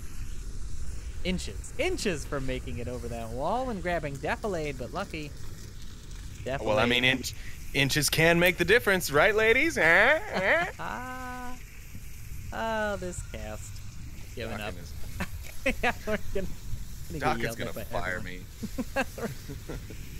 Another nade coming out here. Not gonna be quite far enough. The Miracle Dev gonna catch Snakebite's aggressive push. Bald-headed gonna find Potato Bot on the backside. Defilade responding back, grabbing that kill for Stone Cold Killer's side. Now the defense is down 2 men. Miracle Dev looking for Crazy Mike in that position. Oh, he sees it. He knows he's there.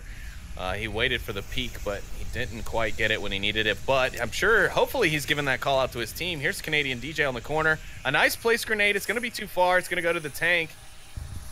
But if there were a defender on the tank, that might have been able to clear them out. So Canadian DJ should just push.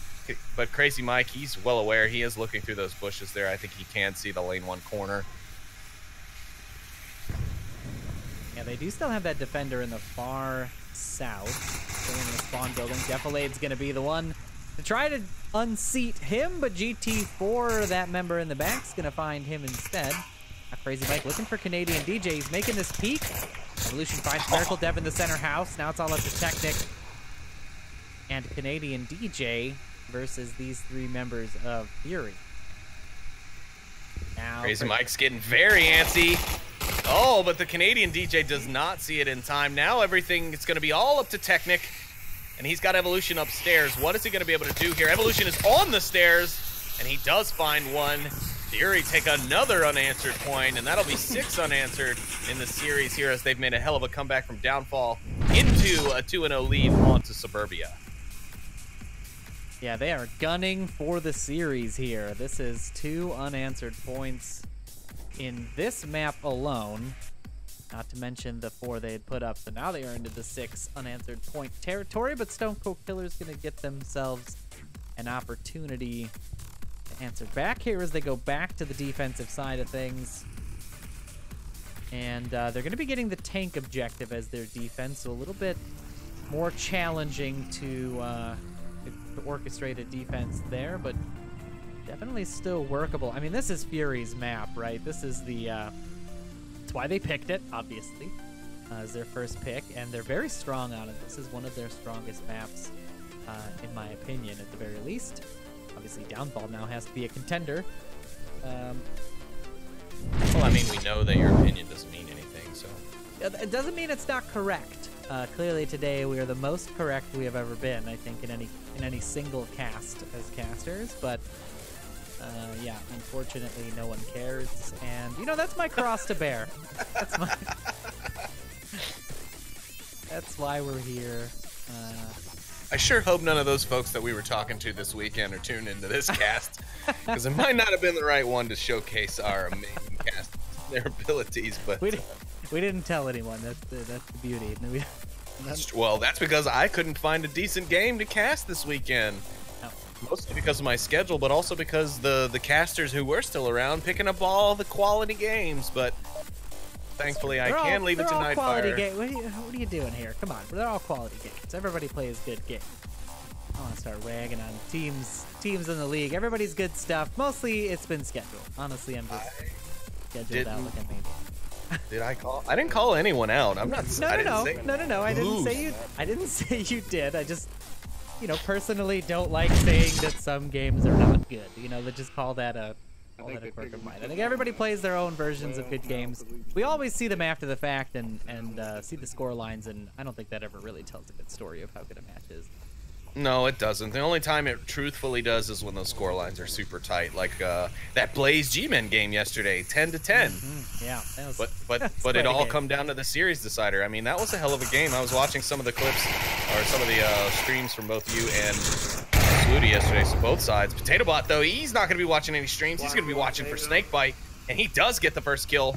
Fury already pushed their way up into the center, even farther ahead, even in some cases, over in lane 2. I think that's Evolution. Yeah, he's made some good headway there. Bald-headed setup. Here comes a grenade. No, it's smoke onto the tank, and a good smoke, but that probably will be relocated from any smart defender. All right, he's just going to let it sit there, which will probably end up causing him more problems than it will helping. GT4 almost making it by a Miracle Dev as he was watching lane 4. He does manage to turn and find him just in time, but that was almost a push onto the tank. That could have been a cap right there. Bald-head is going to see a Miracle Dev. Yeah, that is going to be a nice little pickup for Bald, but the down, there we go, is now confirmed. I was going to say it's going to cause them a huge headache and a lot of... Here come the real frags. Now that one might find definitely. No, they're both too far away. Man, could have been some great grenades. That second one, if it would have fallen on top of the tank, would have been a definite killer. Technic will find Evolution. We could be seeing Stone Cold Killers finally waking up here on map number 2. It's all up to Crazy Mike now and Bald-Headed, I believe. Yeah, Bald-Headed now rotating back to lane 1. I'm sticking right here on top of this tank because Crazy Mike is getting in too close now. Yeah, Defilade is rushing around looking for any offense that may have made it through the smoke. He's going to grab Canadian DJ upstairs. There's one in the front lawn. Saw a little blood spread out there, but no damage. Crazy Mike as Defilade pre-fires that. That bush where Crazy Mike is, and he should be hearing all these call-outs. Potato Bot gonna send a grenade, but Bald-Headed gonna find him on that lane 1 rotation, and now Defilade is all by himself on the tank here. Crazy Mike takes the tablet out on the other side. He's got a cap, but Defilade... Nope, Defilade hears it. He's got to hear it. What? But Mike heard that, that's for sure. No Technic with the call-outs from the Canadian DJ in the back house will find Crazy Mike, and Stone Cold Killers will put their first point back on the board. That was Fury's game to lose, right? I mean, the callouts were there, right? They still had the upstairs spawn house player who was down to the window there by Crazy Mike early on.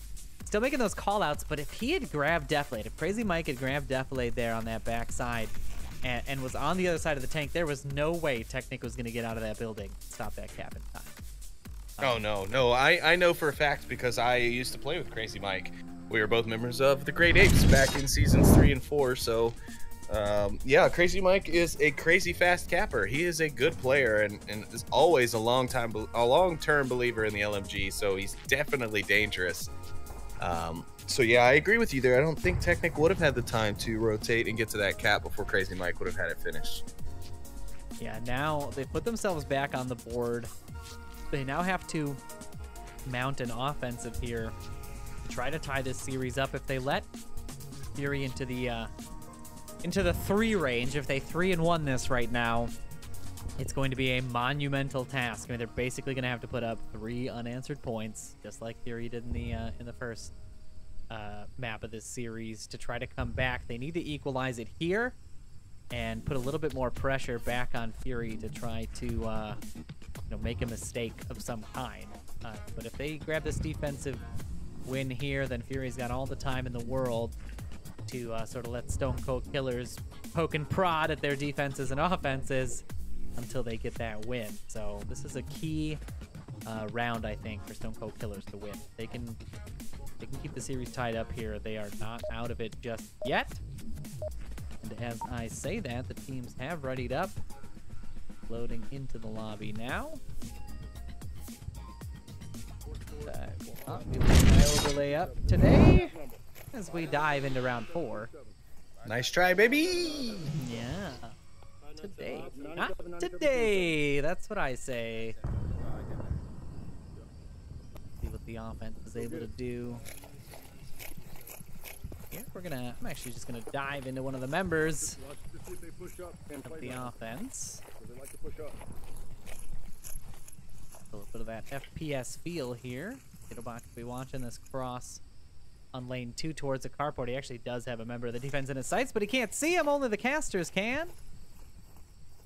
Vision is very real, but very nice coordination there, right? They watch. They have one person watch a potential angle, and the rest of the offense pushes up. Something similar here, but the defense very recessed here, aside from one member in that center house position. Even he's sort of in the downstairs position. Now Stone Cold Killer is going to have to find a way to cause that same amount of panic that Fury caused on that last round. Capitalize on it a little bit cleaner. Try to grab this win. There's still one member of the offense all the way back in the spawn. That's Canadian DJ. Still watching that. I think they're all expecting a rush from the defense, but Fury has no reason to do that. They are already with the round advantage. As long as they keep winning first, they definitely win the series.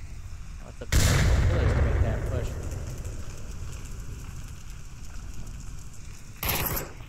Not an action yet. Some of those pre-fire shots gonna ring out. Evolution chucks a nice little frag here, and Defilade Oh, I was gonna say, he definitely might be running right towards it, but a little too much pepper on that one. Gonna send it flying out of the map. Miracle Dev's gonna grab himself Crazy Mike, though. And that causes another rotation to come out. He's gonna grab Snakebite as well. The down comes out. GT4 gonna pick up Technic here in lane 4 from that recessed position along the fences. Evolution's gonna find Miracle Dev from the corner there.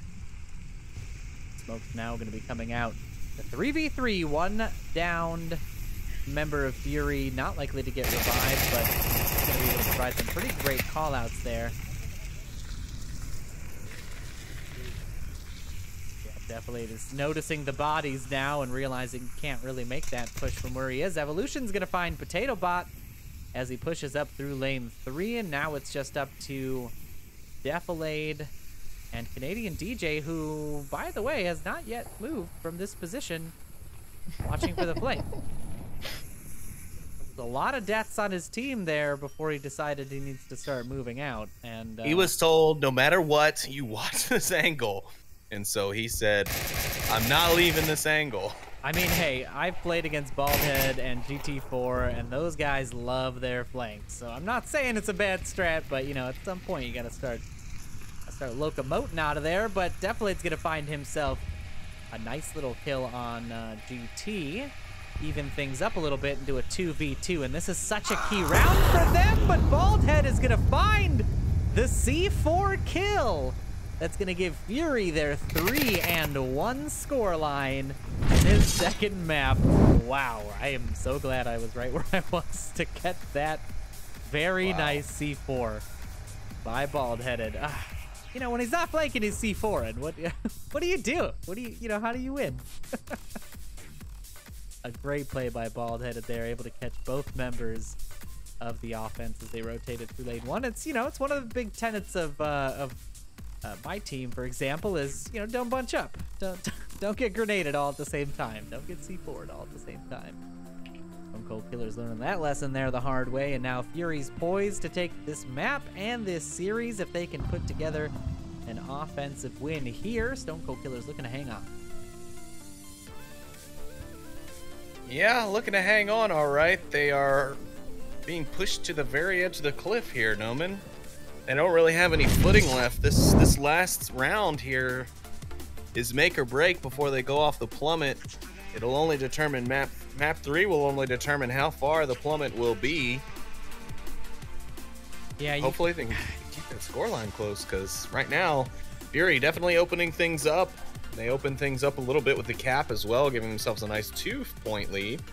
So yeah, you got to think that losing that downfall map, with such a huge score swing, definitely does have a morale impact, and I wonder if that's what is going on here with Stone Cold Killers. They're just not really able to rally after struggling to put up a point against Fury there, losing that 3-1 lead. So come on, fellas, don't be careless. Let's handle this. Okay. Go Miracle Dev giving out that encouragement, just like any team captain should.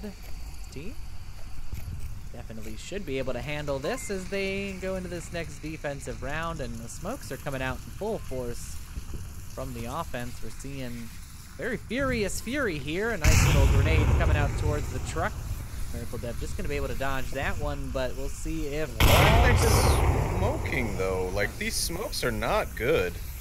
Snakebite made it through. Snakebite made it through. Defilade here isn't in a good position to catch him out, and he will do just that. I was gonna say, but he made it through a line of 0 defenders and utilized 3 pieces of smoke utility in order to get there and come around the corner to be killed by Defilade. So I'm sorry I'm being that blunt about it, but that was just a bad smoke. Those were just bad smokes. Yeah, not efficient at all. Definitely not likely where they wanted them anyway. I think if I was them, I would want them on the other side of the houses, or at the very perimeters of these lanes. And now the smokes are gone, and it's all up to these remaining 4 members of Fury to try to salvage this round. Ballhead are going to find himself Defilade on that porch. Miracle Dev playing a very patient game here. I'm kind of sticking around, hoping I can catch the action here. If Miracle Dev just peeks over this wall, he can grab Crazy Mike as a completely free kill. And he is going to do just that, but the confirm's not going to be there, so the callouts will be coming out. Evolution now definitely aware of Miracle Dev's position. There's the confirm. He is not aware. Evolution's position here. Baldhead gonna find Canadian DJ there. Across the street in the center house in the north. Now the defense only has 3 left. Evolution rushes the corner, does find Miracle Dev with a nice little headshot. Smokes coming out from Evolution in lane 1. You're just tossing them out there. You're just like, here, that way, that way. You know what? The worst thing is that they landed in great position. Potatobot's definitely got a hard time seeing that lane 1, but not a hard time seeing Baldheaded as he grabs him, pushing up there. Now it's a 2v2 again, it's just like last. Oh, Technic, come on. There we go. Technic does find the shots on Evolution, who decides to just stop in the middle of an open gate and stand there while just shooting at the defender. Not probably the best choice of action, but, you know, again, easy to say when I'm watching from the skybox and not down on the field. I'm sure a lot of players will be salty about my choice of words for their actions this match, but listen, we're just doing the best we can with what we know. You're always welcome to let us know after the match, or honestly before the match, what your thoughts are for the series, and we'll be much more equipped. But for right now, most teams like to focus on their warm-ups rather than on their caster. So now it's up to Technic and Potatobot to hold off GT4's lone push here as he makes his way all the way up to the white car in the enemy spawn. To dive into his first-person view so we can see what moves he decides to make. As he ticks down the clock here, 2.5 minutes left in the round. And he's only got 5 meters to go. So will he run out of time, ladies and gentlemen? If he runs out of time, I don't know. I quit casting, Sleepy. If he runs out the clock here. Wow. It's over for me, man. Leave it up to 1 6-minute round to undo an entire weekend of work that we've put done. GT, do not ruin this for me. Yeah, come on, GT. 2 minutes left. You know where one of them is, for sure. He knows exactly where Technic is. He just doesn't know. Honestly, you could assume where both of them are at this point, yeah. right? I mean, these are 2 very, very popular positions. Technic's is a little more nuanced in that he's on the other side there, but more recently that started to become a pretty standard position. But it doesn't matter. Potatobot will find GT4 as he pushes out into the open part of the yard. Get the kill, and Stone Cold Killers will stay alive. It's now 3-2 on map number 2. Fury moving into defense. Will they be able to cinch the round here, or will Stone Cold Killers make another comeback on offense, and we see a tied series going into the 3rd map? I mean, you know, as a human, I want this to go as quickly as possible, but as a League player and caster, I definitely want this to go all the way to 3-3. You know, I don't know. I'm feeling it. I'm feeling the 3-3. I got my, I'm gonna put my chips down. I'm gonna say Stone Cold Killers can make this offensive round happen. I feel like, you know, when it comes down to do or die, Miracle Dev and the crew can definitely put in some work. I know they got some newer players on their team, but they've been putting in solid performance this whole game so far, and I don't want to count them out. Really, no, not at all. Miracle Dev and his guys over on Stone Cold Killers play a great game. I mean, Fury have just kind of, they found their footing at some point in Downfall, and they have really been stepping up. Of course, that last Marsoc push that we saw from Fury wasn't the best, but, you know, sometimes certain pushes just don't have the same effect. But now, again, we'll see. Can Fury hold off the attackers now? Will they be able to close out this map and coincidentally this series by taking this next one? Yeah, absolutely. Won't have to wait much longer to figure out what's going to be happening here. As we kick off round. So I got to find a new way. You know, we do jump in and we do some. Got to find I get like a list of things I can say for getting into rounds. So this time we're going to be kicking off round 6 here on Suburbia of map 2. Fury looking to hold this defense and close out the series with a 2-map win early on. And Stone Cold Killers looking to stay alive in this series by grabbing themselves a kill or a cap. I mean, who knows? Kills or caps. See what they're able to do here. They're very stacked up on that lane 3 and 4 approach. Man, if that smoke that had went out towards lane 1 had been a frag instead, Snakebite would have already been having a dirt nap. But since it was a smoke, I believe it's all for distraction. But I think the engagement here up lane 3 from Canadian DJ maybe a little bit too early, because now it seems, you know, any distraction play they might have been planning is pretty much shot. I mean, granted, the defense hasn't seen the likes of a single one of them yet, only hearing shots coming up lane 3, so they're not 100% sure that the whole team is there, but they do have the one guy over there. I think it was bald-headed, we said. No, it was Snakebite, sorry. Who could have been fragged, but instead it was just a smoke. So he's going to be calling out and saying, well, I don't see anything. So hopefully Fury is able to put together that pretty much the whole team then should be on the eastern side of the map. Early shots are going to come out. PotatoBot's going to win the trade. GT4 is going to go down, and now Fury is down one man on this approach. 4.5 minutes left. Miracle Dev on the fence there, taking some shots on the defender. Snakebite in lane 1, but the call out I think was erroneous. I don't think he just called out that he got one. He did not in fact get one, but Snakebite makes a really aggressive rotation. Miracle Dev actually going to be able to make that a true call out. What? Wow, what a frag from Bald-Headed right over the lane 4 house, basically right on top of Bald-Headed, or on top of Miracle Dev, and then it's returned. Yeah, he's gonna answer back. I was checking out a funny body location like an idiot, but now PotatoBot's gonna grab Bald-Headed with a nice little nade, although the callouts are still gonna be very key here for the defense. I think it's gonna do a lot of damage for Defilade and PotatoBot's pushes, as well as Technic's push as well. Ooh, Crazy Mike, seen as he pushes out to behind the lattice fence here in lane 4. He does find PotatoBot on the bus.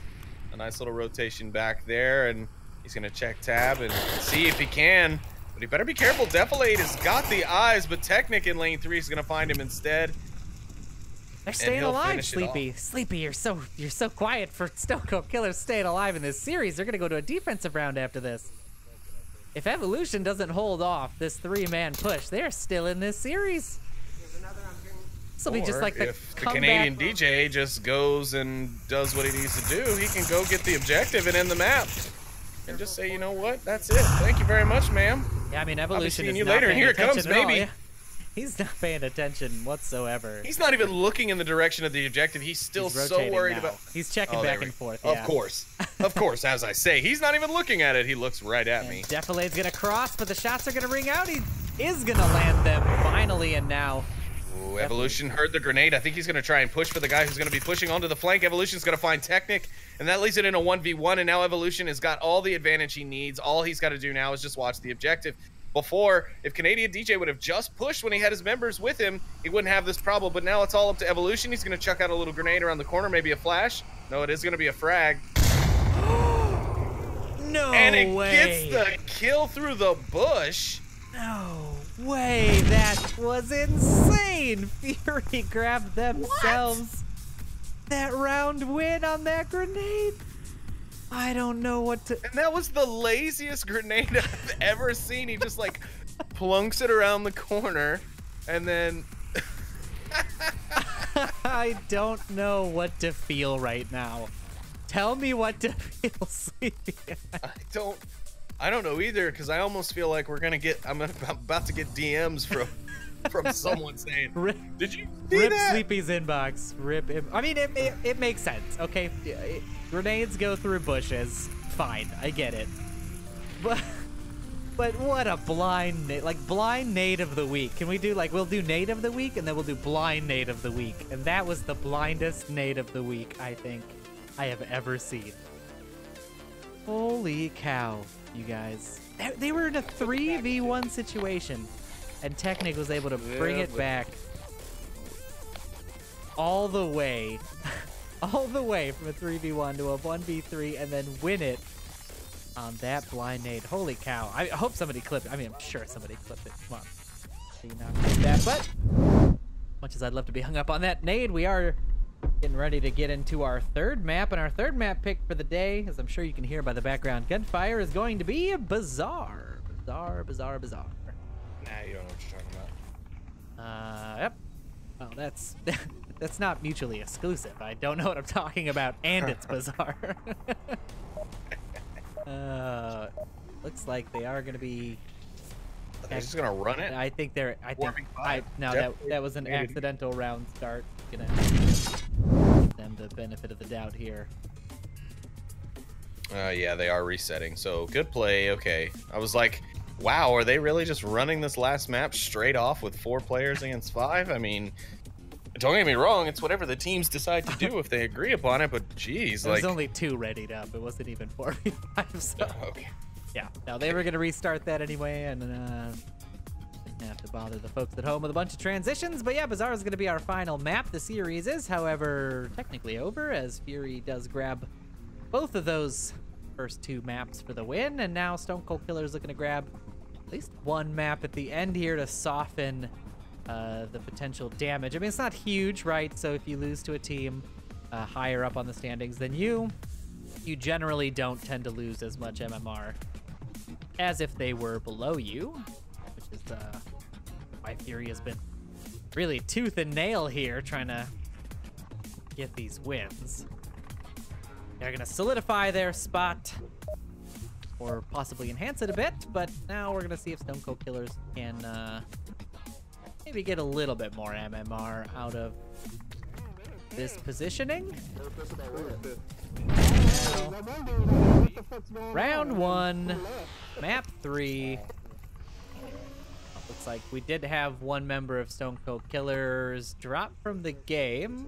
From the chatter from the players, sounds like might not have been too happy with that round loss. Honestly, neither would I be, but I'm sure when they watch the tape, it'll make sense to them. It's not. That's not the way you handle it, though. Definitely not. Definitely not. And we don't want to condone any of that action. You definitely want to stay in the series. It is still important to win these games. Technic and Snakebite get a trade there on the north side. Crazy Mike's already in on the objective. I mean, this is the reason you don't want to do it. Actually. Yep, yeah. Here we go. GTV is on the objective now.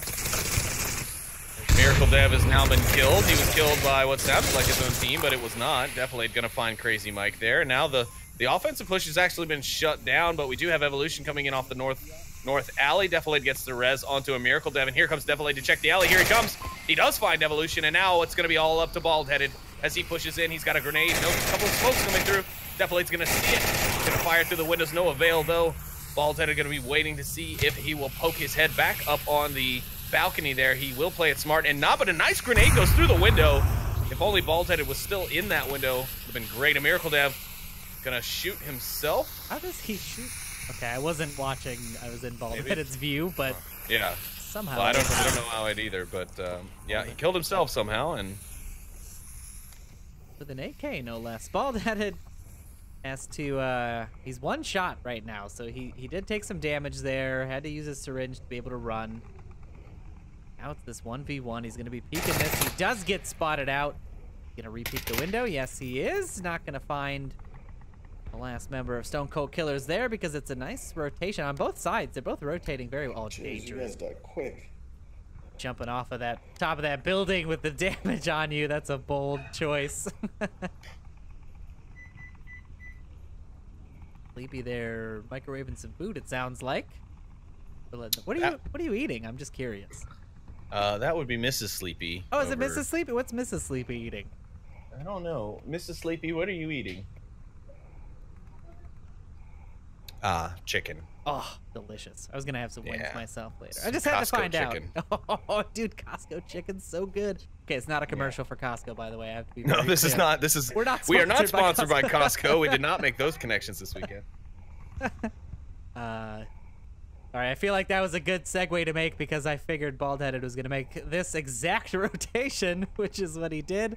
He is gonna come around the far side of the map and try to get behind the defender here. I think this is definitely going to win him the round, though. I think this is the rotation that not a lot of people would expect in this position. Definitely expect it out of Bald-Headed, but you wouldn't expect it. You know, on average, most players will try to make the most direct route. But having that much time on the board, and he's not going to be able to land the shots there. That impenetrable little fence barrier going to protect last member of Stone Cold Killers. Now, Bald-Headed has got to find a way. He's been spotted out after that long, long rotation. Now Defilade. Yeah, he has got himself a nice little angle here. Oh, he needs to stay low. I think is the problem. He's a little too high up on those boxes. Doesn't know if Bald has actually made the rotation. Oh, such a strong position to be in initially. But obviously, without that caster vision, he's not aware of Bald-Headed's position. Bald-Headed could have made that cross into the East Courtyard by now.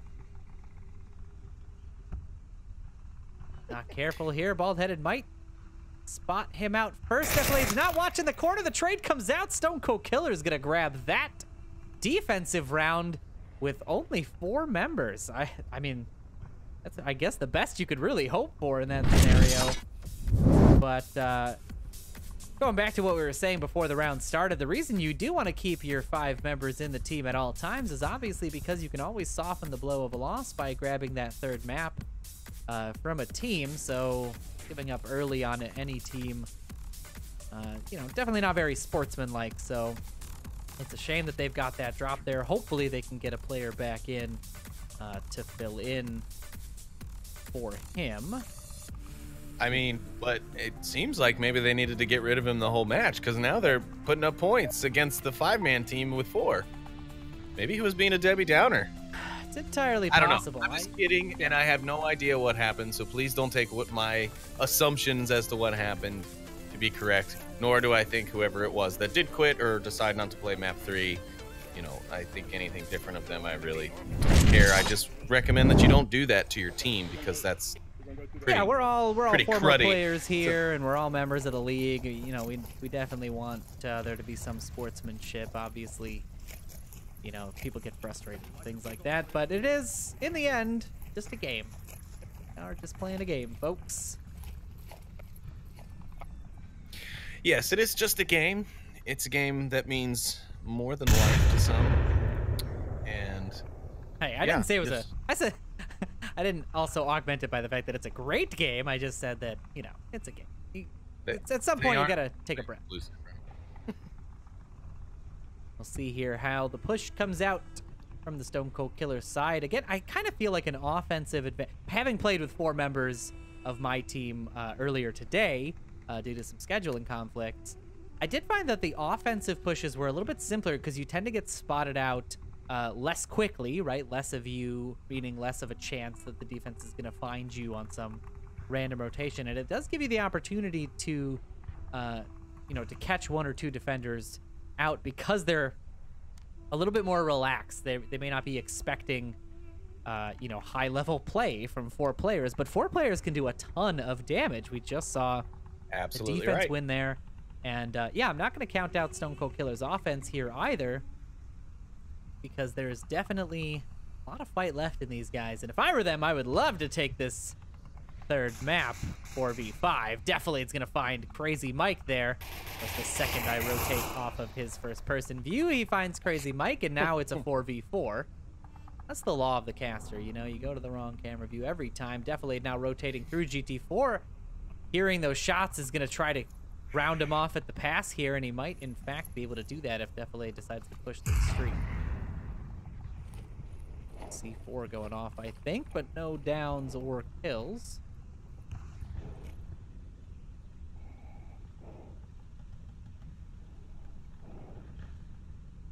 Oh, we're going to see a frag come out here from Baldhead, and it's going to be cooked pretty well. Will it get Potato Bot? Yep. There it is. A nice grenade onto Potato Bot. But the call-outs from his player model will let Baldheaded know that the player has not been finished off, so hopefully he can keep an eye out and watch, maybe even set a trap for the res.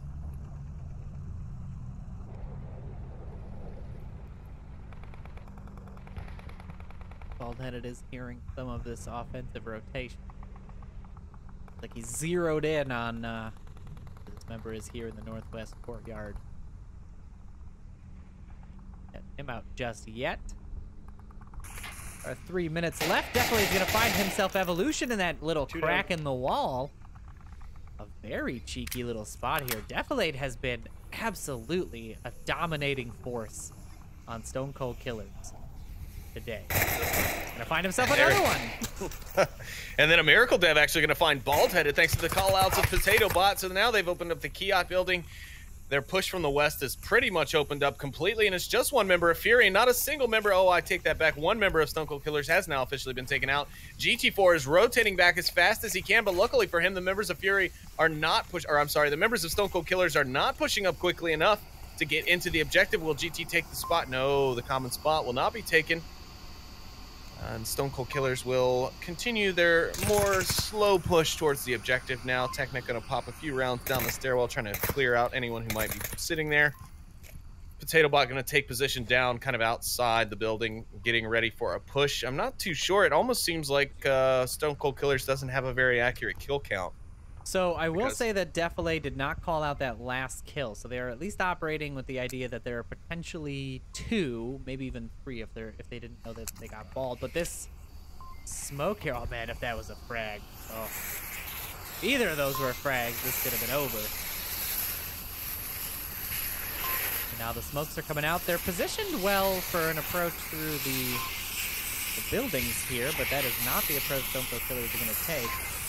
Now GT4 is looking to grab any position where he can keep eyes on the approach. And as he rotates through, he's going to trade out with Technic, and Stone Cold Killer is going to go up 2-0 on this third match. I mean, Stone Cold Killer, I'm telling you, man, I think whoever did not come back for this map might need to be reevaluated, maybe, you know, because they're killing it right now, 4v5. I mean, I can't say for sure that Fury aren't, you know, backing off a little bit, maybe playing a little bit lighter, but yeah, I mean, shoot, they've come up 2 points unopposed so far in this round with 1 man less than the other team has, so it's just a little confusing. Maybe that's something for Stone Cold Killers to consider. We let the teams run their team as they need to. But yeah, that was Canadian DJ that has dropped in this series so far. He was the one that was killed by that grenade, and you know, again, as a player, I would understand the awe-inspiring rage that I would get from getting grenaded by what I'm sure he doesn't even yet know how lazy of a grenade it was.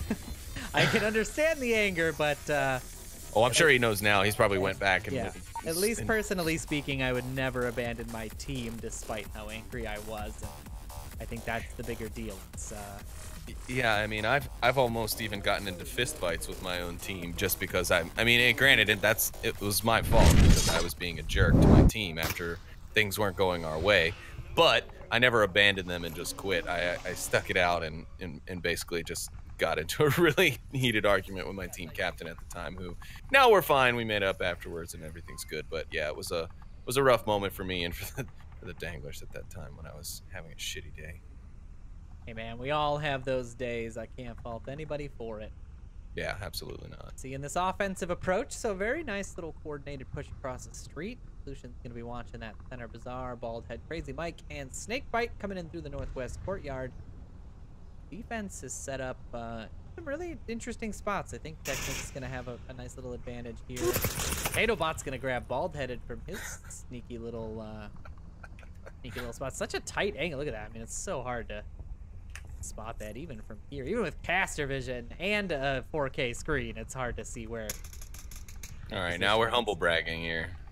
Well, I'm just saying, with the clarity that we can get, can you imagine what that looks like in a headset? That's all I'm saying. That's definitely not that. Miracle Death just missing a rotation to the north by a member of Fury. That's GT4, who's going to find himself on the north wall. Miracle Dev could have spotted him out as he crossed, but a lot of this game is all about timing. Timing. Sometimes you make that rotation at the wrong time, and smokes are out on the objective. They come in from straight out the market here. Could be to just draw the attention. Snakebite is trying to work his way up very, very slowly. Technic on the scan. Defender's coming around though. Defilade is coming up on the backside of Crazy Mike, and Snakebite there. Flash comes out, but definitely, or Snakebite able to get the rotation around. Technical finds Snakebite from upstairs, and now it's just Crazy Mike here in the west. And Evolution in the southeast corner of the bazaar with one man. GT4! Look, GT4's on the objective. Fury just got the cap. I totally wasn't paying attention. I was jumping around first-person views like a maniac. How could you pay attention? I didn't even see it until after I started flying around the map, and I just happened to look back at the kiosk building, and I see GT4 underneath the center, right in front of the objective, and there we have it. Fury get the cap and then almost immediately bring things back up and even here in the round. I feel like one of those not good casters now, you know? Now I feel bad. All this talk and not enough cast of the real thing. But good job by Fury there grabbing themselves that cap. There was a lot of confusion on the field. I mean, I was basically jumping between shot-fired cameras, and it was like, jump to one, die, jump to one, die, jump to one, you know, there's... Yeah, no, I mean, and also we don't have the benefit of having people run cameras for us where we just talk. So, you know, the real work happens here. Oh, I mean, yeah, no, we have our own system of doing things, and you know, you can't always catch all the action. I mean, I did a solo cast last week, and it seemed like every time I thought I was going the right direction for an upcoming play or something to be going on, the action would happen across the other side of the map back where I had just left. And so, I mean, it's just impossible. And like I said, I only happened to see GT there because I had turned around and noticed him sitting there. But otherwise, I would have missed the entire thing as well until, you know, the game-winning piece comes up over the top. The banner comes up saying they won. Yeah, absolutely. And I mean, that's, you know, it just goes to show what a great coordinated cap that was and what a nice little rush it was. If you can sneak it past not only the defenders, but the casters, you've got yourself quite a little play there, and that's exactly what happened. And now Fury finally coming back to life again, right? This is what we sort of have been seeing a lot of the series, is this back and forth, you know, tug of war Definitely. that Fury's been playing. But yeah, we'll see if they're able to make that full comeback and grab all 3 maps, or if they're gonna let Stone Cold Killers take one out of their clutches, and with 4 players, mind you, not just you know, not just any old win. Nice little 4-player win. Those are pretty satisfying, I will say. They really are, yeah. They definitely are. And of course, I mean, you know, we've been seeing it a lot lately, and it is unfortunate because there is a group of people out there who are there for this exact reason. But a lot of teams, especially ones, you know, after a certain point in the leaderboards, you just stop seeing them request for reservists. And I mean, I understand the team cohesion factor is a hard part to get over, but having that extra body there can be a lifesaver. So I don't know, maybe Stone Cold Killers not wanting to put out a request for a reservist at this late, or what, I don't know. But that's unfortunate that they did have to fight this last map out, the one where they could have possibly come and, you know, taken it away from Fury had they had their 5 guys. I mean, it seems like they're playing this map very well. So it's definitely a shame that they're going to have to play this one out with only 4 players, and, you know, maybe they end up losing this 3rd one too, whereas they could have taken one map, you know, even the score out a little bit from the deficits they've had on the others, and, you know, we would have been okay. But still, it's really just bugging me, man, that he left his team like that. Yeah, absolutely. It's I'm sure it's bugging his team, you know. They all... Well, I think they're doing a great job of not letting it get to them, or at least not show that it's getting to them, because their 2 points that they've picked up on this map so far have been fantastic. Granted, they did lose a little bit of situational awareness and get capped on in the last round, but then again, so did both casters who can see the entire map, so can't really blame them for that. Absolutely. It was a pretty sneaky play from GT4 there. Maybe he'll have streamed it and we'll be able to see exactly how he managed to take that to happen. Yeah. Hopefully there is some squeeze that into the V respawn show or something. I was gonna say, hopefully there's some POV action we can grab. And actually, you know, good reminder to the folks watching, obviously a little late in the game now, but all those clips you guys have been making and all the clips you make in the future, we do use for all kinds of fancy things, not the least of which is the Respawn recap show that you see every week, done by Sleepy, Poonanners, and all the wonderful writers and producers, everybody at Respawn. Y'all know them. You've seen them around. I don't have to go through the whole list. So keep those coming. Those are fantastic. highlighting our players, highlighting our league, and sharing the love of Onward, which we should all be doing more and more often in the coming months, especially with all the new exciting stuff coming to Onward in the coming months. So keep up on that. Hopefully we will be sharing our love with a lot more people very soon. But right now, Stone Cold Killer is making their approach very slowly, following technique here. Grabs a little team shot in the butt from one of his teammates. Yeah, I'm pretty sure Evolution might have heard the whinging of Technic when he took the first shot there. Hopefully, he is already focused in that direction, but I think that's just simply because he's watching for the entrance to the courtyard now. Potato Bot is going to find Snakebite with a nice headshot. That'll be an instant kill, obviously. A few more defenders are there on the western side. Crazy Mike GT4. But if Technic can get in this courtyard, which is not going to happen because Evolution is looking right at him. Coming in from behind. If he could have made it through there, though, he would have actually had pretty open reign to just walk right up to the objective because the rest of the defenders nowhere near the objective right now.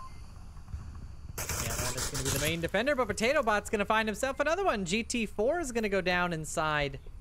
Well, my call out here is Alpha 2, but it's going to be the inside building of the northwest courtyard. Now Crazy Mike's going to rotate in, try to catch out Potato Bot, and I think he might be able to do that here if Potato's not ready. Mike's got that angle pretty much dialed in.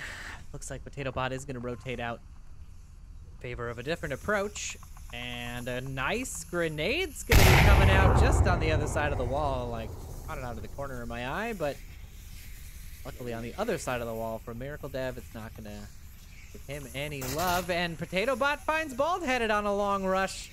Again, Wow. that I caught out of the corner of my eye. And now the trade comes out, and Potato Bot is an absolute monster in this round. He's grabbing himself. That is 3 kills, I believe. Maybe, is that 4? I think that might have been 4. I think it was 4, actually, yeah.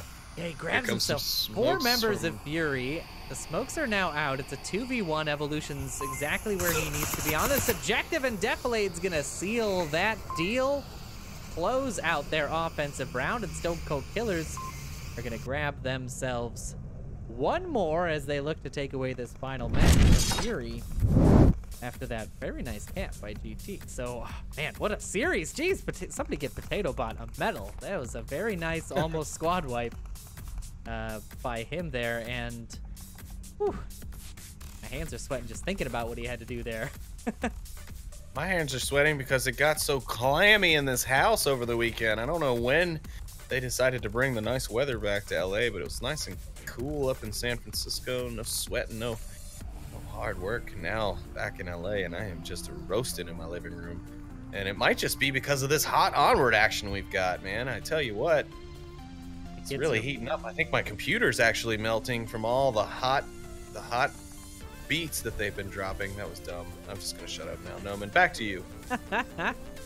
Yeah, no, I am feeling the same way, but this, it's getting my blood pumping. I mean, series might be over, but it's still very exciting action. I mean, these guys are playing to a man, and if Stone Cold Killers can close out this defensive round, they're going to get themselves a nice little map point here, and sort of a little middle finger to their teammate who abandoned them, in that, hey, we don't need you. We can grab ourselves a map win even when you aren't feeling up to playing with us. So definitely rooting for Stone Cold Killers in this scenario because, man, it feels good. And they've been playing just great. Defilade, Potato Bot, right now, between the two of them, 12 kills on this map.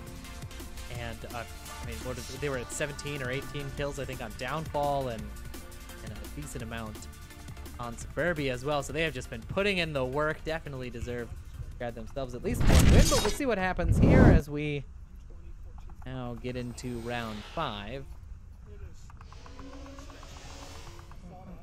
The cap stretch right there. Now the offense going to be approaching from the west side. We'll see if we get the early smokes out that we normally see from teams here or not. It's like not. They're actually going to go for Ow, a smokeless cross. GT4 is gonna get all the way across the street. No smokes. Geez, the stones on these guys. 2 members across. Snakebite and GT4 both get across this west street without making a single lick of noise. Well, to be fair, there doesn't appear to be much eye on the western street. I mean, it looks like they're going to go ahead and let them come across and just defend closer in towards the objective, which, being a man down, I can't say that I would recommend against. It seems like really the only logical move here at this point.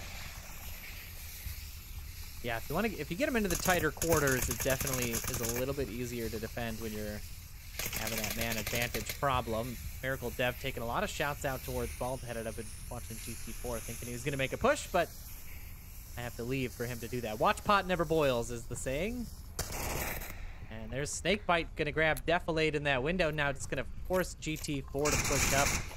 Potatoebot's going to grab Snakebite, though, on that same push, and now GT4 is inside the objective building, but Miracle Dev's going to find him. Potatoebot grabs the revive on Defilade, and we're back to 4 members, and only 3 members of Fury left. Technic's going to find Bald Headed. Southwest corner of Now there's Market. just 2 left, 1 revive possible, and very likely, in fact.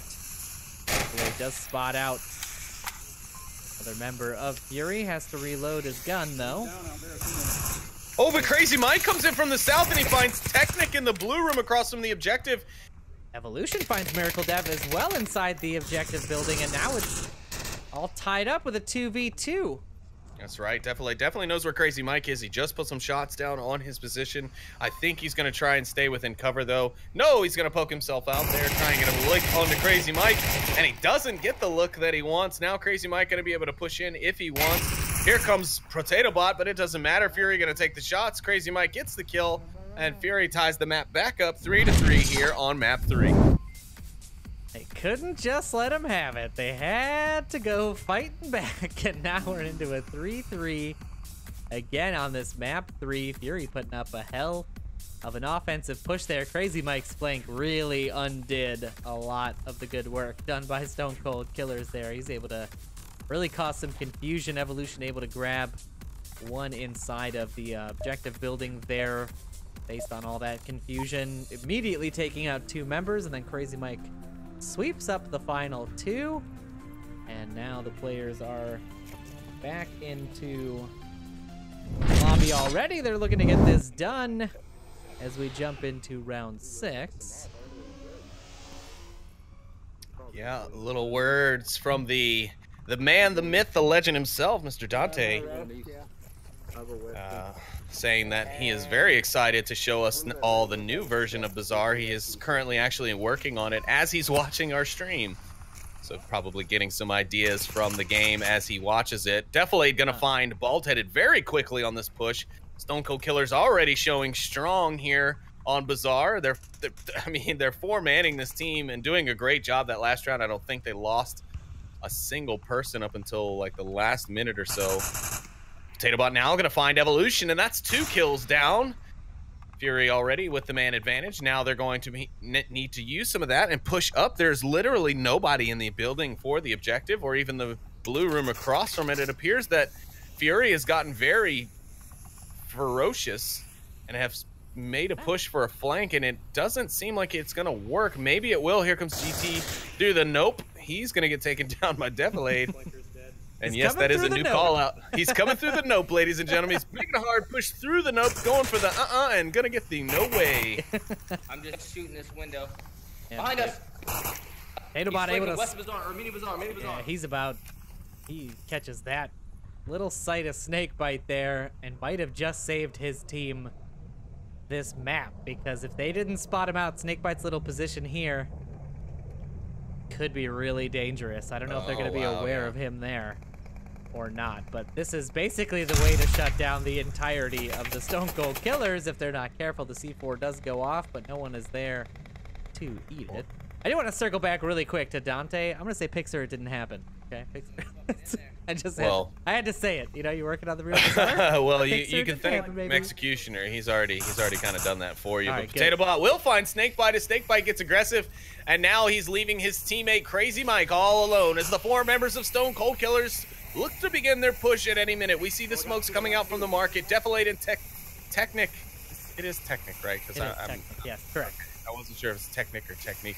Technic, though, they're going to be set up for the attack, but neither one of them are going to be making the push. I'm not sure I understand why here. Go for the push. You could go for the cap. You could even this up and possibly even, you know, equal the score out a little bit more. Here comes Technic as he pushes across the road. Crazy Mike's going to go for the window to take the peak. Technic's going to make his way up. He is up and over. You should be able to hear Crazy Mike's rotations here. I think that's going to be the biggest deal. But now Crazy Mike knows he's surrounded. There is no way out of this situation. If I were Defilade, I'd try and pull a grenade off and try and bounce it through that window. Just right at Mike's feet, you know? Just, huh? Oh, that would be quite a neat little grenade. I don't agree with the stacking up of two of them, but Technic's going to drop down off the backside, grab Mike in the back as... Actually, Crazy Mike grabs Potato Bot as well. He's not going down. He's not going down without a fight, but Stone Cold Killers take themselves Bizarre. The third map with a nice 4-3 score, despite being down a man, and a really well-played last map by them to soften the blow a little bit. I think the final score we're going to be seeing for this series is 12-9. Fury taking the series in the first two maps, and doing a really good job of really making those comebacks happen. I mean, that was a whole lot of back and forth between these two teams. A great series, tons of really amazing clips. I'm sure I haven't, you know, things that I saw I definitely loved. I hope that people in the chat did all of that work for us, but I am glad that you guys all tuned in for this game with us here today at the Onward Master League. And I think that is going to be it from us at the desk. Sleepy, do you want to say anything before we sign off? I do, absolutely. First off, I want to echo Noman here and say thank you to everyone for tuning in. We appreciate that so much. I saw a few clips coming out tonight. A lot of bits coming in from folks. Parzival, Phil Hendry, who we had the pleasure of meeting up in San Francisco. So shout out to that guy. You know, everyone in the chat. Dante, the man himself, coming in and checking out the cast. He's been very active in the cast these last few weeks. But also, I just want to take another minute to shout out to our partners with VRML. Thank you so much to ProTube VR and to VR Cover. We haven't been giving you enough credit lately in the cast, and that's something Noman and I spoke about this weekend. So definitely want to make sure we show you some love. For those of you who don't have one, go to their websites, check out their products. They have some amazing stuff to improve the quality of life for you in the VR realm. Also, thanks to all our viewers. Thanks to everyone who helps us put this stuff together. Thank you to the devs for giving us such a wonderful game to cover and bring the action for. And of course, thank you to the players for making that action and giving us stuff to cover. So that's it for me. Noman, I'll let you go ahead and throw us out again. Yeah, absolutely. All of that stuff and more. We will be having hopefully a pretty solid week of coverage next week, as I think a lot of the casters are back at the desk. So stay tuned this week for the upcoming matchups in week 12. But for week 11, Sleepy and Noman are going to be signing off. Thanks a lot, folks, for hanging out with us, and we will catch you next week. Good night, everybody.